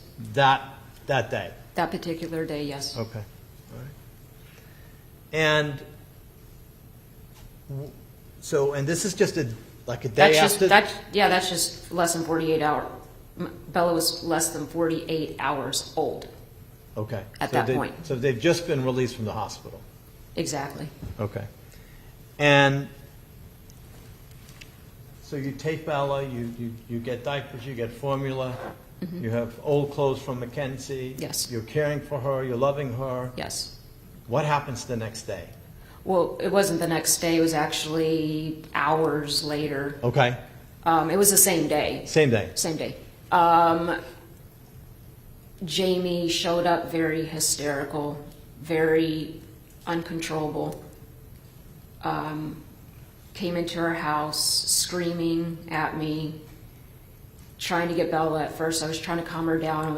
I didn't want anything happening to Bella, and then she snatched her from me, and then I just tried to continue to just try to calm her down. And then she eventually, Let me I'm ask sorry. you, to stop you for a second. Did you see any injuries no, on Jaime? I did not. No scratches, no cuts, no black eyes, No, nothing like what we saw in the photos of Shelby. no. Okay. Carry on. What else happens? After a period of time, kind of got her somewhat calmed down, I guess you could say. And then she left with her mom. Mr. Doig, when he questioned Paul, your husband, Yes, indicated she just wanted her child. yes, she just wanted her child. Okay.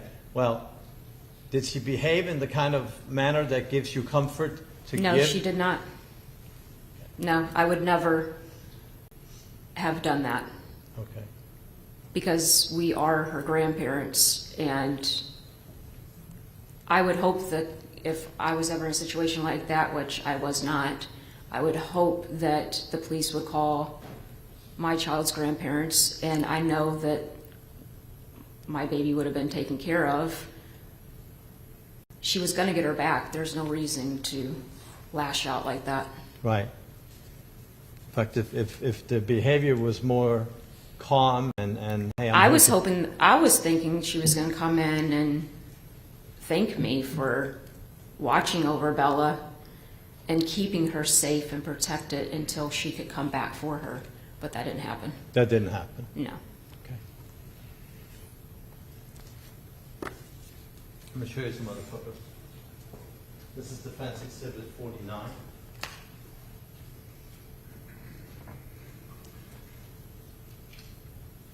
Who's in this photo? Our son Alex, Shelby, Paul's mom, Beth, Paul, me, Kirsten, Sarah, and at the time, Sarah's husband, Justin. And Kristen and Sarah are Paul's sisters, Yes, they are. Shelby's aunts. Yes. I'm going to show you Defense Exhibit 47. We know who Santa Claus is, but who are the other two people in that photo? Shelby and Alex. I'm going to show you Defense Exhibit 40.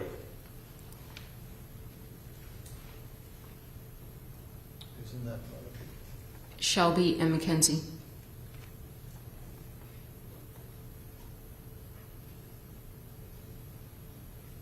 show you Offense Exhibit 46. Isn't it? Me and Shelby, How old were you at the time? 18.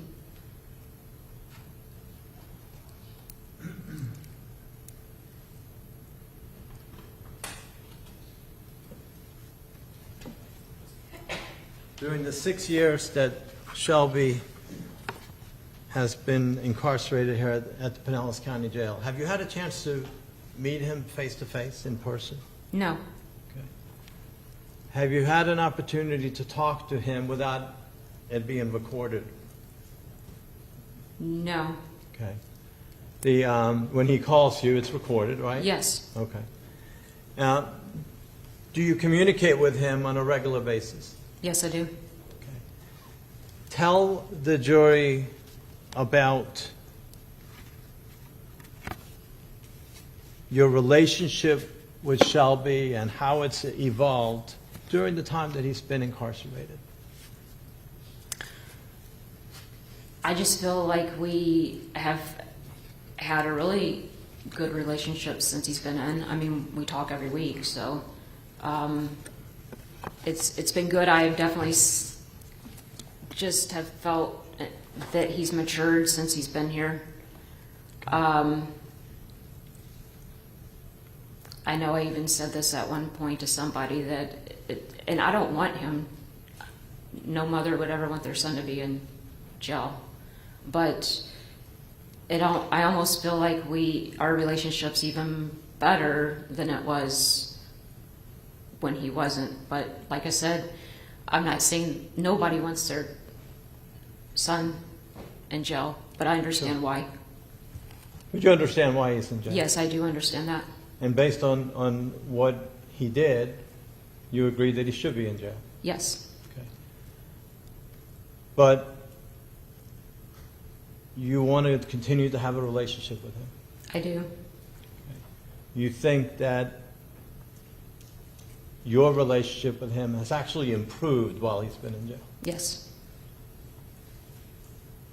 Does he seem to care about what's happening with others? yes, he does. Your mother, is she still alive? My mother? Yes. Yes. His grandmother, right? Yes. What's her name? Jane, Last name? Rose, Okay. And Jane Rose lives in in Texas with my sister. All right. In Magnolia, Texas? Yes, Okay. Does he ask about, what about your father? Is he alive? yes, he lives in Texas as well, and Okay. he does ask me about my father. Okay. He's not very healthy right now, is that? No, he's been going through some health things. I went down to Texas in May to see him. Actually, Shelby got to talk to him. Does he ask about other family members and friends? Yes, Okay. And do you tell him about them? yes, And does he seem to care about oh how yes. they're doing? Oh yes. Okay.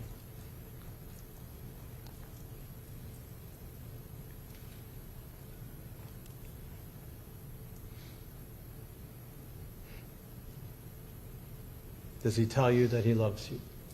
Yes, he does. Do you tell him that you love him? Yes, I do. And will you continue to do so? I will. You have one moment, Your Honor.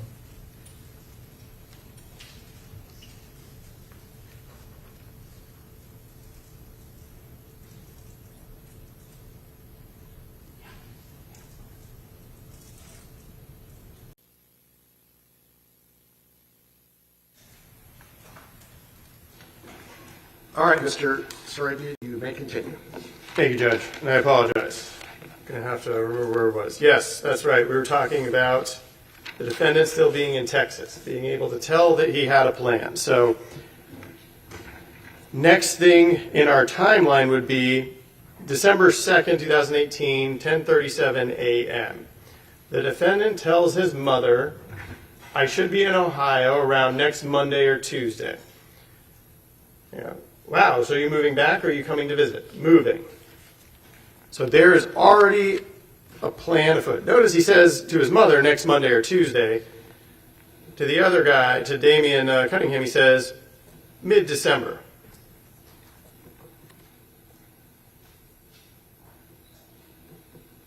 What's your plan when you get here? My plan is what it was in North Carolina before I moved to Texas. He's got this plan that is not at all the plan. And again, by now you should know the defendant lies a lot. Even his parents were, that was a problem. Still apparently is a problem at this point. So good conversation. There we go. He's going back to Ohio. So December 2nd, later that same day, so this is about 2 hours later, at 12:34 p.m., there's a receipt from a Walmart in, I think it's Spring, Texas. And really the only important thing there is it's in Texas. The defendant is still in Texas on the 2nd. We know that he is still there. So, also this period of time, we see, this is the 6th actually, at 10:23 p.m. The defendant is planning to come home. Home is Ohio. Summer Colt lives in Ohio. He's saying next week. Now, keep in mind, it's the 6th. Next week would be the week that he's killing everybody. And I submit to you, ladies and gentlemen, he is already in Tarpon Springs with the Ivancics at this point. Because we see, well, this would actually be the next day, but it's the 7th. At 2:02 p.m., the defendant is sending pictures of his kids from the crime scene. This is the living room. That, I submit to you, is Rich Ivancic right there on the far right of that photograph, sitting in the armchair. And I want to say there's actually 3 of these photographs. I only put up one. They're all sent about the same time. But we can see exactly where this is. So that's the couch. You can see the floor. Obviously the rugs and things are gone, and he's trashed the place in the interim. But you can see the outlet there on the back. You can see the corner there that would lead to the hallway. So we know where they are. We know when they are there. We know that he is there in 1954 Juanita Way by the afternoon of the 7th, and probably the day before. So why is that interesting? That means that he was planning to kill these people since at least that point. And it looks like it was way back, at least on the 1st.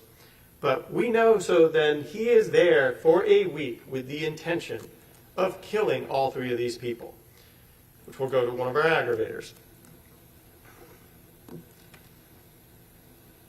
So then we move on. We see on the 11th, at 3:54 p.m., the defendant sending a Facebook message to his buddy that he is buying his new car. Oh, wait, I'm on the wrong one. That's right, we'll get there. He's asking, is he in Ohio? No, I got snowed in. Hold on, wait a second. When was the last time it snowed in Tarpon Springs? It hasn't. He's lying. Why is he lying? He doesn't want people to know where he is, because he knows what he's going to be doing there. I got snowed in is a lie. That sucks. Goes on to say, you alive? Yeah, again, so this is the 11th. 11th at 3:54. Yeah, I'm just in waiting. My friend's buying me a new car for Christmas come Friday. Friday is the 14th. His friend is buying him a new car. He is already seeding the plan of, I'm going to have a new car. Whose car is he going to have? He's got designs on Laura's 2013 Kia already. This is planning. This is intent. This is what he was there to do. While he's hanging out with them, smiling, eating their food, sleeping in their bed, enjoying their hospitality, he's telling his friend about how he's going to be buying a new car on Friday.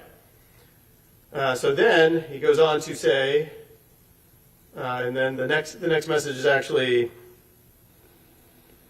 at 10:53 a.m. on the 12th. I haven't been in much contact. I've been busy in North Carolina. He's not in North Carolina. We know he's in Florida. I'm still waiting out a blizzard in West Virginia. So I can't even tell if he's claiming to be in West Virginia or North Carolina here. But, and his daughter has the flu, and now there's more about the car. But like I said, I'm getting a new whip car come Friday. He gets a discount because he's a federal agent. You can see it's a continuation of my friends buying me a car. Noah Mather had said, oh man, that's an awesome friend, because that's kind of unbelievable. But anyway, you can see the intent. He's going to have that car. That's where his head's at. So then we get to, this one's a little smaller, he's talking to his mother. This is 3:01 p.m., or starts at 3:01 p.m. on the 12th. They're chatting. He says, where is it?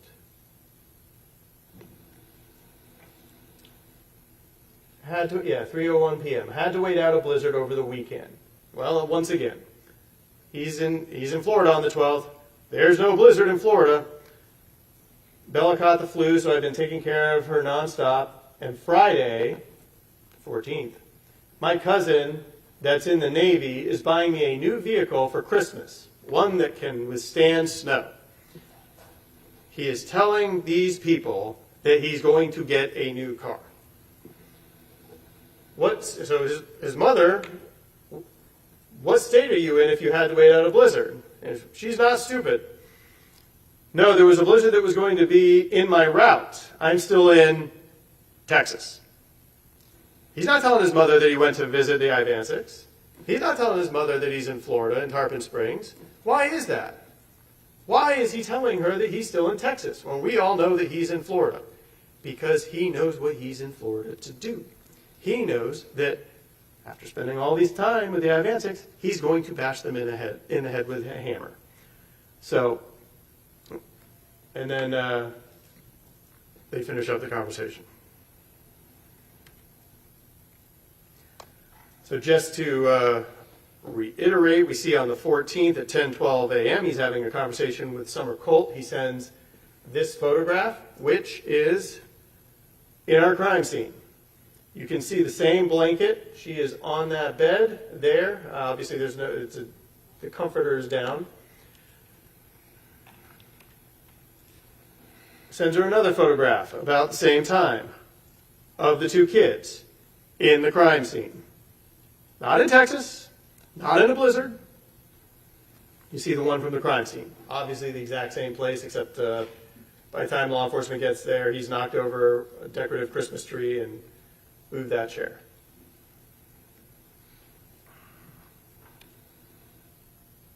And here's another one.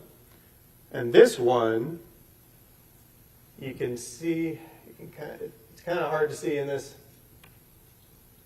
but it's that corner of the bed, because you can see the wood planking just a little bit, and you can see that the bottom of that piece of furniture. So it's the far, I guess, bottom of the bed corner that he's taking of his son, again, with that same blanket, in the room in the crime scene.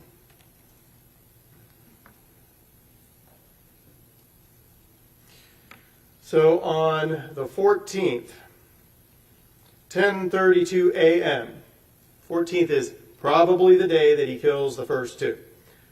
He says, they're chatting, LOL, I'm sorry, I was up all night finishing the packing. I need a nap. Finishing the packing. Why? Why is he saying that? Because he's intending to finish what he came there to do and leave. All of this is showing where his head is at. He's putting off these people, telling them a story, so that they don't suspect, when he does show up in Ohio, having killed 3 people, where he's been and what he's been doing. All right, so these are all CVS receipts. They're all within about half an hour of each other.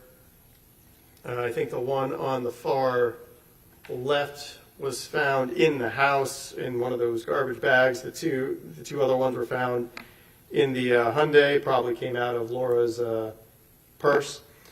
But they show timestamps between 12:33 p.m. and 12:53 p.m. on the 14th in Brooksville because she's shopping. And you heard Detective Anderson tell you that some video surveillance was recovered of Laura at that location. And we can trace her visit. This, again, I believe this came out of the Hyundai as well. One of the things that the defendant bagged up when he bagged up Laura's purse unceremoniously, you can see that she was at Chase Bank at 1:03 p.m., which on Mariner Boulevard, which again, Hernando County, not far from the CVS. We heard from Detective Anderson. I don't have a receipt to show you, but at 1:16 p.m. she was at Murphy's Market on Mariner Boulevard. She was at Cracker Barrel at 2:27 p.m. in Spring Hill. So you see, it's a shopping trip. And then the last place we know she's alive, Walgreens in Port Richey, which would be on the way back at 3:45 p.m. And again, Detective Anderson, and the one is just a magnification of the other. Detective Anderson told you that there was video surveillance recovered that he observed, and it was Laura with her purse and her 2013 Kia. So what is the defendant doing then? And I submit to you, the defendant has probably been waiting for the opportunity when he's got these people alone, and he knows that he's going to be able to get them one at a time. So sliding glass door will be there on the top.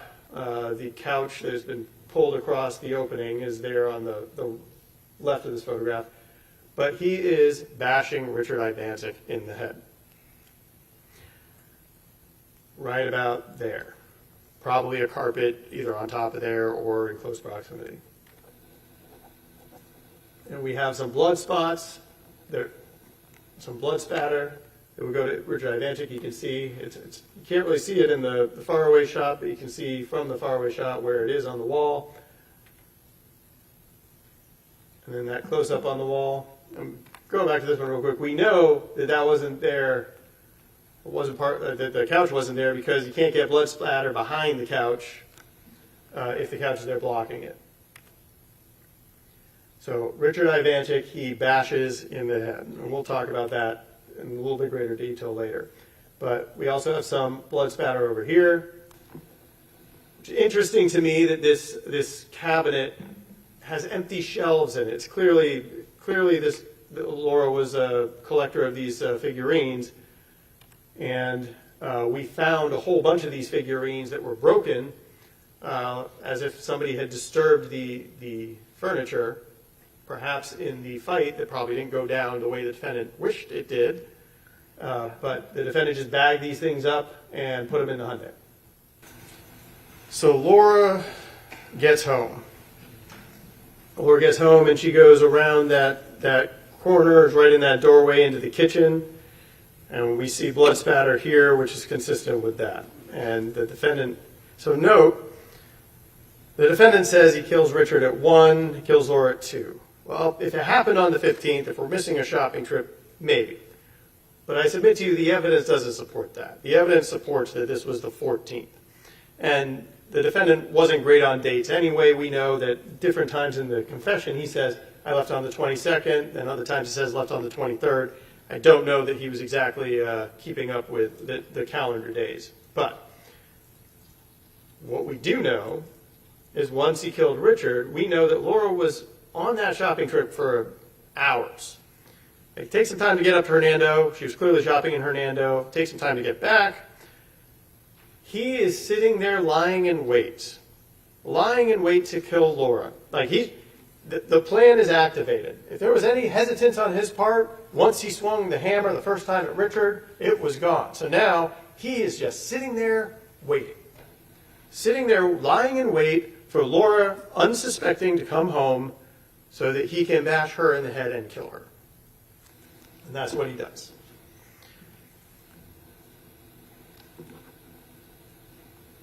That's that portion of the wall right there. Some more blood spatter. Laura's purse. And if you're not looking at it close, it can almost look like a shadow, but right there on the bottom on the handle, you can see blood. And we get the purse from the Hyundai. Why? Because the defendant spent a decent amount of time kind of cleaning stuff up, put Laura's belongings in. You can tell the purse is kind of empty. He went through it. We have her ID in the trash bag in the kitchen still. He went through it and emptied it out and dumped a bunch of the stuff in the trash bags, which is probably why some of the receipts are in the Hyundai, some of the receipts are in the house. And I submit to you, so there's this couch. This couch was clearly moved. I think the defendant even says it was moved. Where was it originally? There's that big empty space where the drop cloth was. I submit to you that this is probably Laura's blood, that at some point she went down towards the couch, on the couch, and that this blood is likely hers. So then what's he got to do? Then he drags Laura's body down the hallway, wrapped up in the carpet. He drags Richard's body down the hallway, wrapped up in the carpet. Takes time, takes energy, takes effort. So what he was planning to do all along was to hide his crime. And what's got to be on his mind now? Nick. Nick is on his mind. He knows Nick is coming. He knows Nick will be home. He is specifically moving them because remember, his plan is to bury the bodies in the front yard, to dig a hole and bury them. If he's not expecting Nick, he doesn't need to move them. But he knows Nick's coming. And Richard was in one spot, Laura's in another. It's going to be hard for Nick to miss. So again, planning, calculation, thought behind it. Mops the floor of the blood. He told us that. And I mean, you could tell from the mop that it had been used, but mops the floor in between. Again, effort. So then what do we got?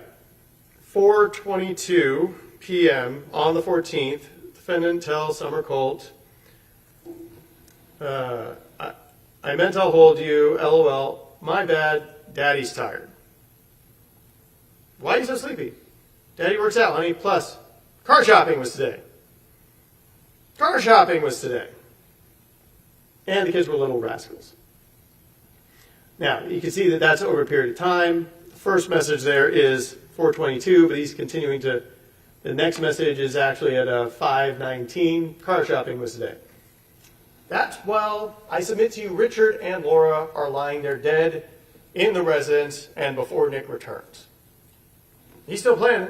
He's still scheming. He's still lying. And he's tired because he's been swinging the hammer an awful lot. Dragging bodies. Mopping. So Nick gets home. Now, does Nick get home the evening of the 14th? Does he get home sometime on the 15th? We really can't say. We know that there's a pizza box on December 14th at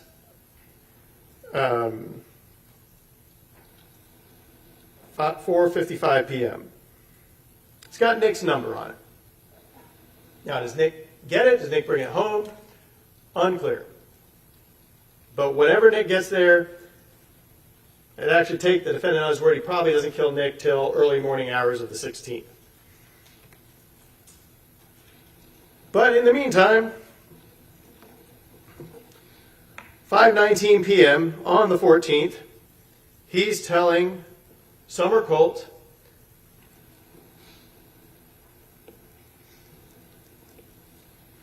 so that would be 5:32 p.m., sorry.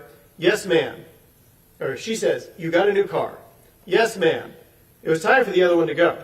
I traded it in for a 2013 Kia. There it is. SUV thing. More room, better vehicle. I'll still get good mileage too. So I submit to you they're dead. He's now acquired the 2013 Kia. And his mind is his. He swung the hammer for it. And really, I'm not sure which is worse. If this was the day before, if he actually didn't kill them until the 15th, but he's already telling her that he got the vehicle, and we all know what he's going to do. But no, I submit to you at this point, he has killed Richard and Laura. And he has now ascended to ownership in his mind of the Kia vehicle. It'll be great for winter. And then he says, I'll send you a pic tomorrow when the sun's up, my dear, yeah, it's got butt warmers and everything, and goes on to flirt with her, which the number of these girls he's flirting with is fairly numerous.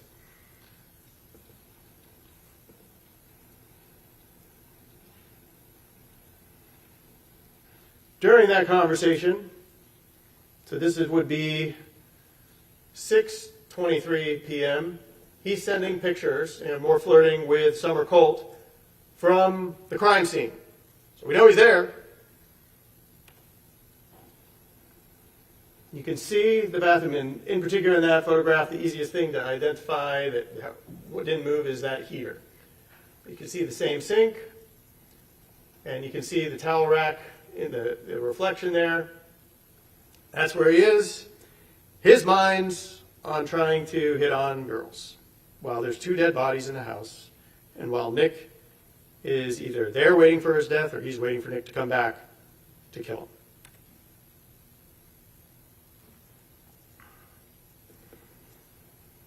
So 15th this will coordinate to about 1 a.m. This girl, Marissa, contacts him, looks like out of the blue. Hey, long time no talk, how have you been? I've been doing okay. I'm actually in the middle of packing for Ohio. Why is he packing for Ohio? Because he's killed the people. That's what he was there to do. Now he's in the process. He's going to be coming back. Can we approach you in a... Okay. Sorry about that, ladies and gentlemen. Apparently I am so long-winded that people need a bathroom break. So that'll probably happen again.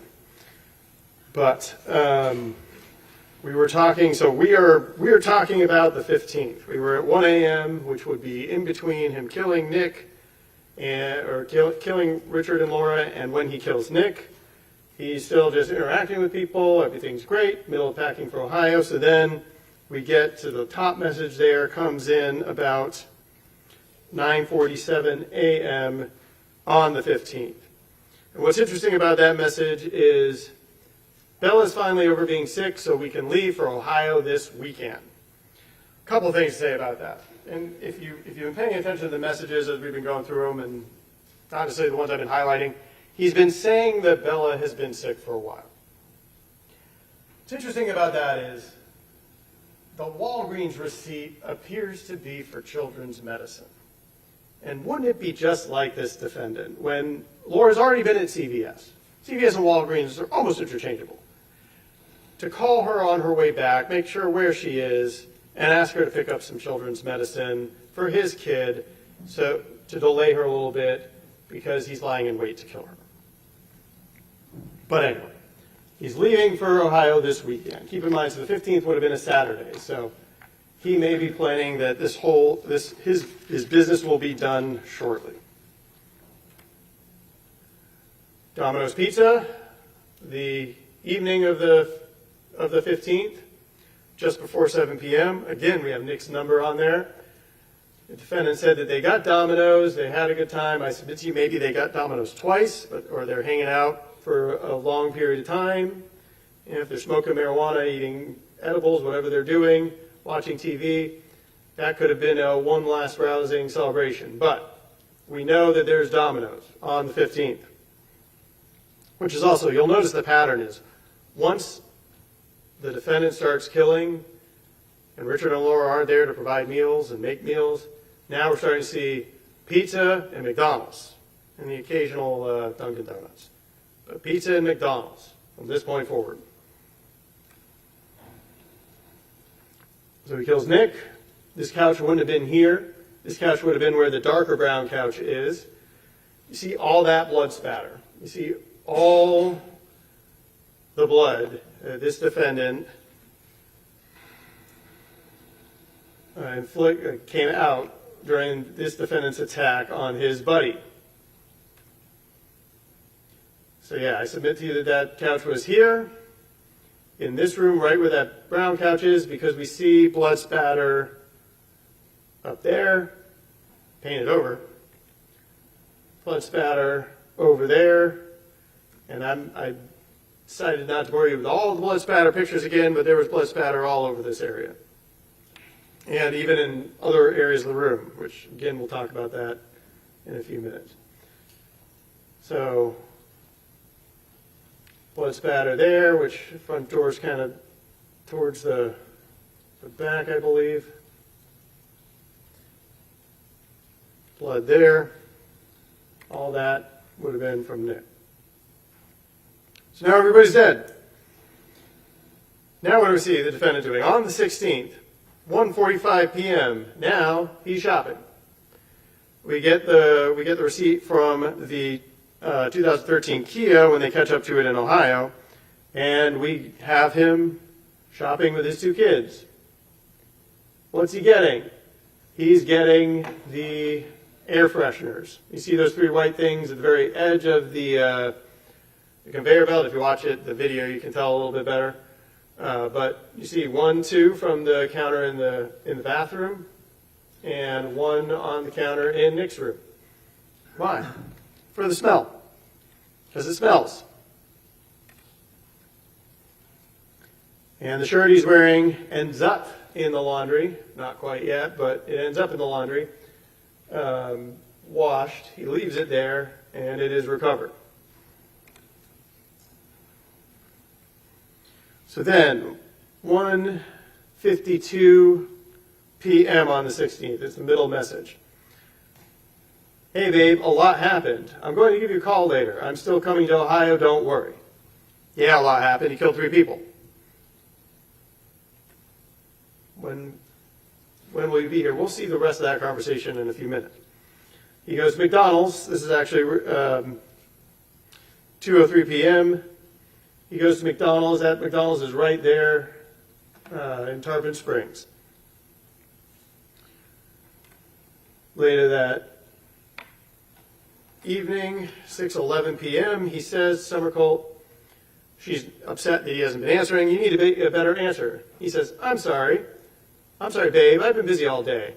I'm in the process of selling a lot of my stuff. By the way, I already bought you Christmas stuff. So then he goes to GameStop, 7:07 p.m., and he's actually there for a period of time. And you can see, thanks, Shelby Nealy. We found that in the house. We're going to talk about some of that later. But there's a couple of reasons I'm going through all this way. But we got him there. We see him. Not going to play the long video for you. But he's there with his 2 kids, same shirt, selling all of Nick's video games, trading them in for more video games, because that's his priority, is video games. He's got to be doing something while he's in between burying bodies. So then he goes to McDonald's, 7:18 p.m. on US 19 in Palm Harbor. So then, and this is a little confusing because remember we go from the bottom up, and it's the way I did it, left to right. So now, the defendant says to Summer Colt, this is 10:26 p.m. on the 16th. Nick probably hasn't even been dead 24 hours yet. Hey, you, so I'm trying to get the kids to sleep, so I'm going to try and explain what's going on. Basically, long story short, I got robbed by my cousin while I was getting an oil change. He took my money. I had an envelope. He was also watching my kids and took off as soon as I got home. $6,325 gone. She's appropriately upset. I only had like $700 on me in my person. All lies. Oh, forgot the other side. It was at where I was staying in an envelope. It's interesting, he says he's not telling her where he's staying. It was at where I was staying.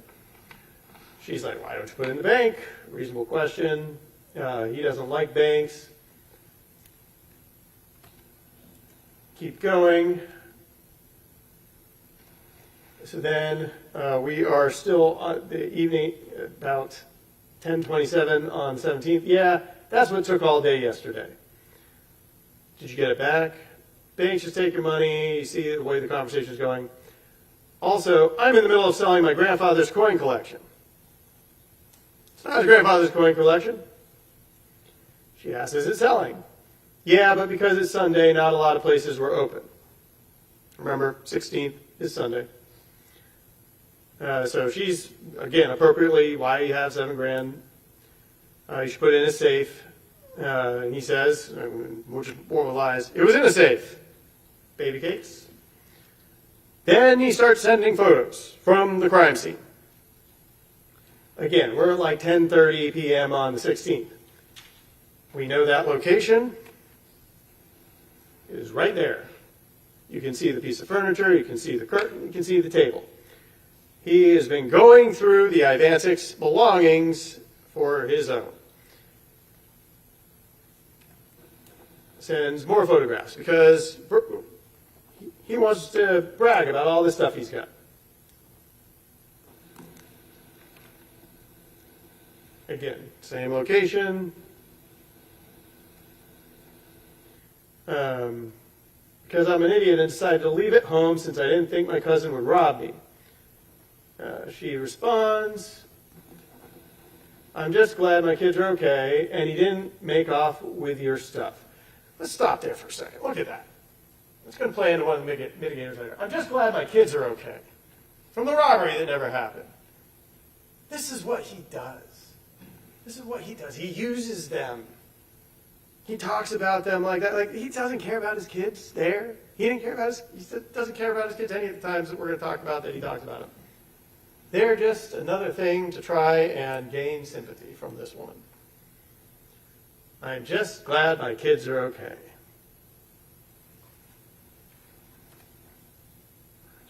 And by the way, we recovered that laundry basket. You see it right there, and it had a lot of the same items in it, and other items you can see from the table.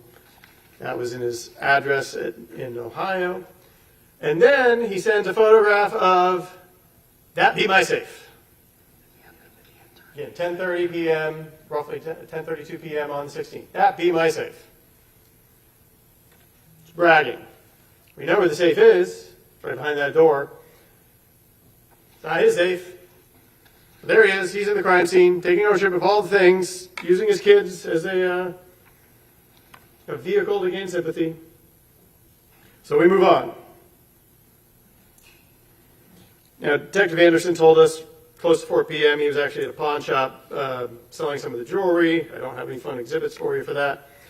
But on the 17th at 6:02 p.m., he goes to McDonald's on US 19 in Newport Richey. And then on the 17th at 7:41 p.m., which is the top one, okay, I should be up in town this week, just so you know.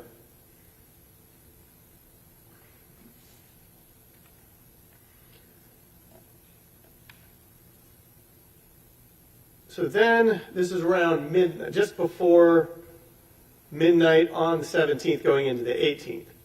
And this is another, plays into some of the mitigators here, but I included the one on the 3rd just so you can see that conversation ended. So on the 18th, he, out of nowhere, says, holy F, you'll never believe what just happened. Tell me. Remember that useless dad of mine that died when I was 17? That's another thing that he brings up a lot for sympathy, by the way, is you'll be able to see through a lot of the evidence. Objection, non-statutory aggravation. Overruled. Yeah. Sorry, that sounds a lot more harsh than I really meant it. I meant a lot of effed up stuff this year and got a little colder toward certain stuff that used to hurt my feelings. Anyways, I inherited $25,000.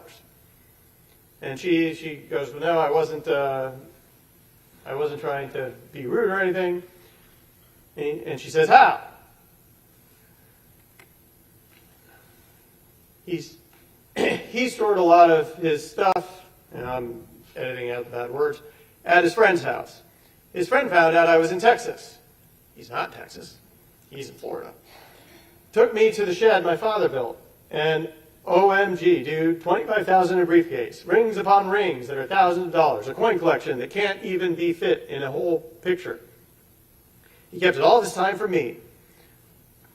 No effing way. Well, to be honest, he had no idea about the money. 'Twas in an envelope in all these coins. He then sends a video. We've seen the video. He's flashing money, he's flashing coins. We see where his head's at. Do you care about the kids? Yeah, well, my dad was a criminal genius. There's no way he just earned all this. She's in awe. Who are you telling, LOL? I'm completely okay with how 2018 turned out. He's sitting in the kitchen of a house where there are 3 rotting bodies that he bashed in the head with a hammer. But he is completely okay with how 2018 turned out. And then we see it again. She's being nice, dude, super happy for you, you deserve this. Thank you. I'm just thankful for my kids.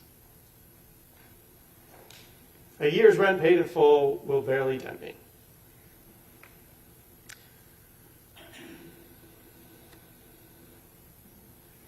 Anyway, you can see a screenshot from the video right there on the left, and then you see the envelope that we recovered from the Kia on the right. You can tell it's the same envelope, just with additional writing on it.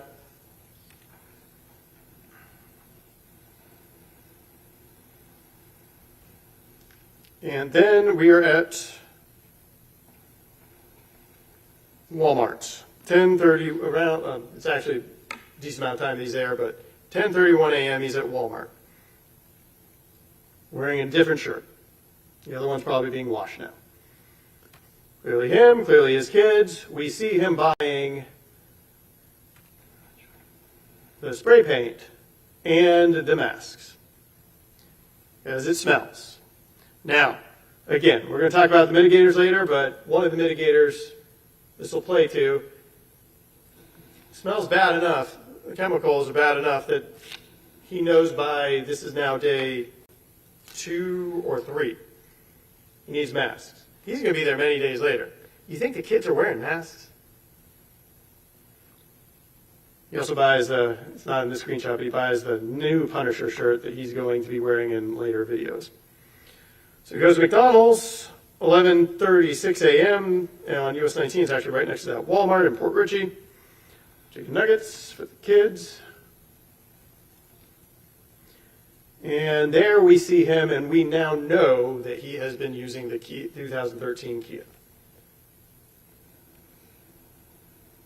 And you can't see that at all on that screen, but I submit to you, you can look at the photographs and evidence. It is clearly this defendant, Shelby Nealy. And we got to go to Home Depot. There's where we found the receipt. There is the receipt. There's the items on the receipt. 18th at 12:27 p.m. Based on the timing, probably had to go there just about right after McDonald's. There he is. I got that one for you because you can see his shoes. You can see that the tops of his shoes are blue on the 18th. Keep that in mind. There he is. Yes, it's actually, he goes in, he leaves, and comes right back in, and then he goes shopping, and then he checks out, and we see him getting the rope, and you can see in the cart there, he's getting the canvas cloths, because that's all part of his plan. Remember, what he did with his wife was bury her in trash bags in the backyard. The plan is to mess up this house just like the wife and bury them in, there is no backyard, in the front yard. But now he has graduated from the trash bags, maybe because he realized that that wasn't going to work with this group, but he's graduated to the canvas materials. He even told us that. And the rope. Again, you see the rope at the bottom of the floor of that bottom right photograph. And there's the canvas from that empty package there, and canvas, top of the body. Around this time, he's got to be digging the hole. Because then we get to the 18th, 3:23 p.m. I submit to you that about now he's realizing the plan needs to change. So Noah Mather says, "What's up?" The defendant says, "Want to take a road trip?" Now this conversation you can see actually goes on over the course of a couple of days because he doesn't respond very quickly. So Noah Mather says, "Where to?" "Bro, what's up?" Defendant responds a while later, "I'm thinking to Clearwater, Florida." Keep in mind, he's not told anybody he's in Clearwater. That's not come up, or in Tarpon Springs, in this area of the world. But now he's thinking of a trip to Clearwater, Florida. So Noah Mather naturally inquires further. When are you thinking? Like February. When? Like days. Dude, the day of love. Valentine's Day. Why? This is the plan. The plan is now shifted. He's realizing, and by that last message is the 20th, he's now realizing, I'm not going to be able to get these bodies in this hole. Maybe because the ladies that live around there have been asking too many questions, maybe too many people have seen him, or just because Richard is that heavy and he is that lazy. But he's realizing he's got to come back. He's making arrangements, he's planning, now I got to come back. Why? He's got to continue to execute the plan that he had originally, which is bury the bodies. That worked with Jaime. We go on.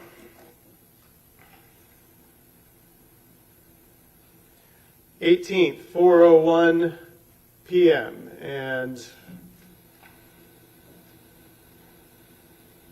conversation starts a little bit before that. So 18th, so this would be 3:35 p.m. He's talking, hey, would you guys want to come down with me and take a trip to Colorado if I paid everything? Food, hotel. That's a lot of money. Would love to. If I flew you two down here where I'm at, would you guys drive with me there? What's the drive from where you're at? A day, 4-hour stop? Okay, that's a long road trip. I got a Kia, though. So 4:01 p.m., there it is. I got a Kia, though. My Kia. I bash you in the head, I get to keep the Kia. Been planning on it since even before then, as the messages indicate. And then he sends her a picture of the Kia in the crime scene here in Tarpon Springs. That's yours? Yes. That's awesome, man.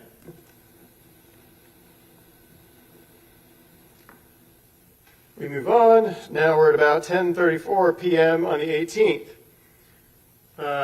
Again, now he's setting up his return to Ohio. You know any landlord people? Yeah, I do. Know about tenants. How are you and your kids doing? You moving back? He says, yes, I'll be there Friday, actually. Permanently? Yes, ma'am. You can have me whenever you want me now.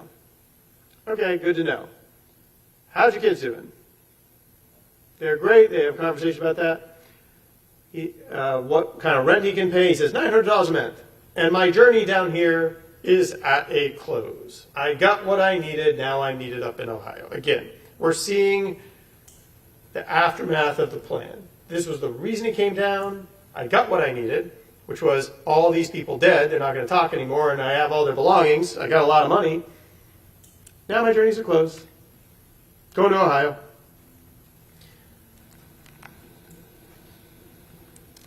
Let's not forget Mom. On the 19th at 9 a.m., he sends a photo of the Kia in the crime scene, same photo. Oh, is it yours? Yes, 2013 Kia. Great. Got to say, every time I felt like your son, it's when I'm driving that car. So, geez, happy for him. But out of the blue there, he's just like, look at me. I got a new car.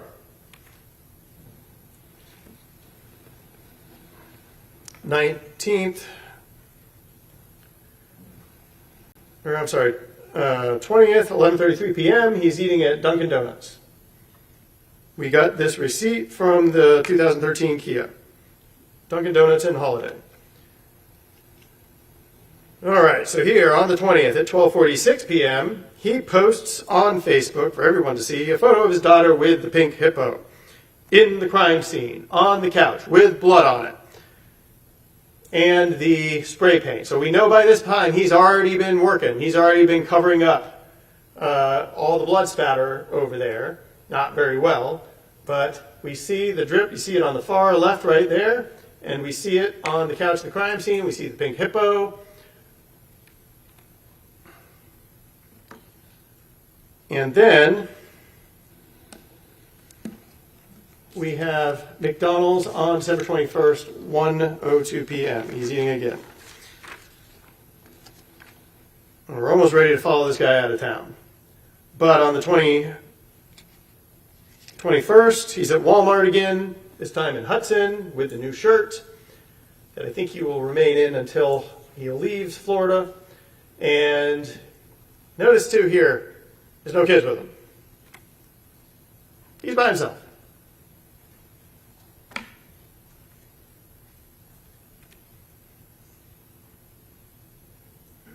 Also, and there's a photo from the Home Depot picture.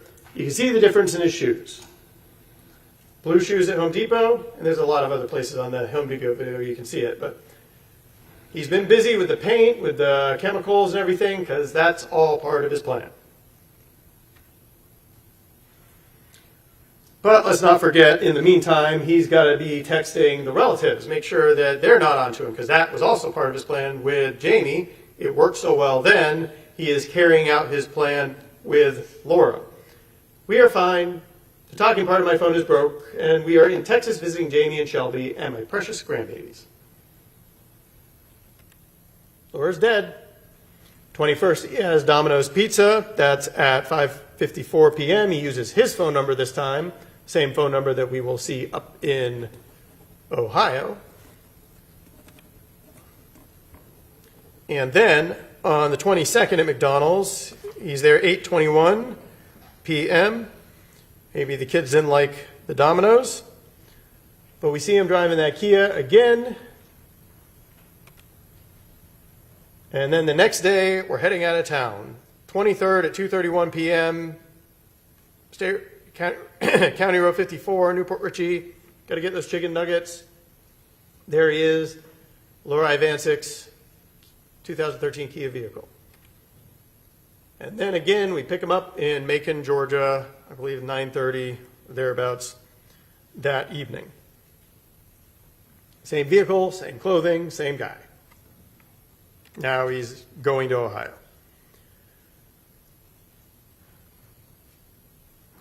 In the meantime, so 26th, we have him connected to that house, 1573 Newman Avenue in Lakewood, Ohio. He is telling his friend, Miriam Al-Nasseri, look at my new house. You can see the address. It's my house. Bathroom is fixed up. When I was in Texas getting robbed by my blood. He's still going with that robbery story, but he's claiming it was in Texas because that's where his family from that side is. Again, it's all part of the plan. He doesn't want people to know he was here. He knew that all along going in. There was never oh, hi, I'm going to be in Florida. I'm a criminal genius, my dear. There's nothing I can't do anymore. And then she's telling me how you got the place, how you got the money. I have to tell you in person. But let's not forget, he's got to throw off the relatives. I'm sorry, I just got this. My phone has been acting really weird. I can't even call or hear anything on the phone. Is everything okay? I'm so sorry. I just got this. My phone has been acting really weird. It's a conversation with two different people. I can't even call or hear on the phone. But no, we are going to be in Texas for a while with Jaime. We are currently dealing with a family emergency with her. And I didn't give you the rest of the text, but you can see he's already trying to give excuses as to where they are, why they wouldn't be at home. Because remember, his plan at this point is still to come back and bury the bodies. We are in the process of talking to the police and trying to find Shelby. His vehicle was found abandoned on the side of the road. We know everybody is worried, but we have a lot going on. Trying to give himself some cover in case people see him in Ohio. Also, if I get time to, I will. I think the message was, please call. I'm currently dealing with a family emergency with Jaime in Texas. Jaime's been dead for a year, almost.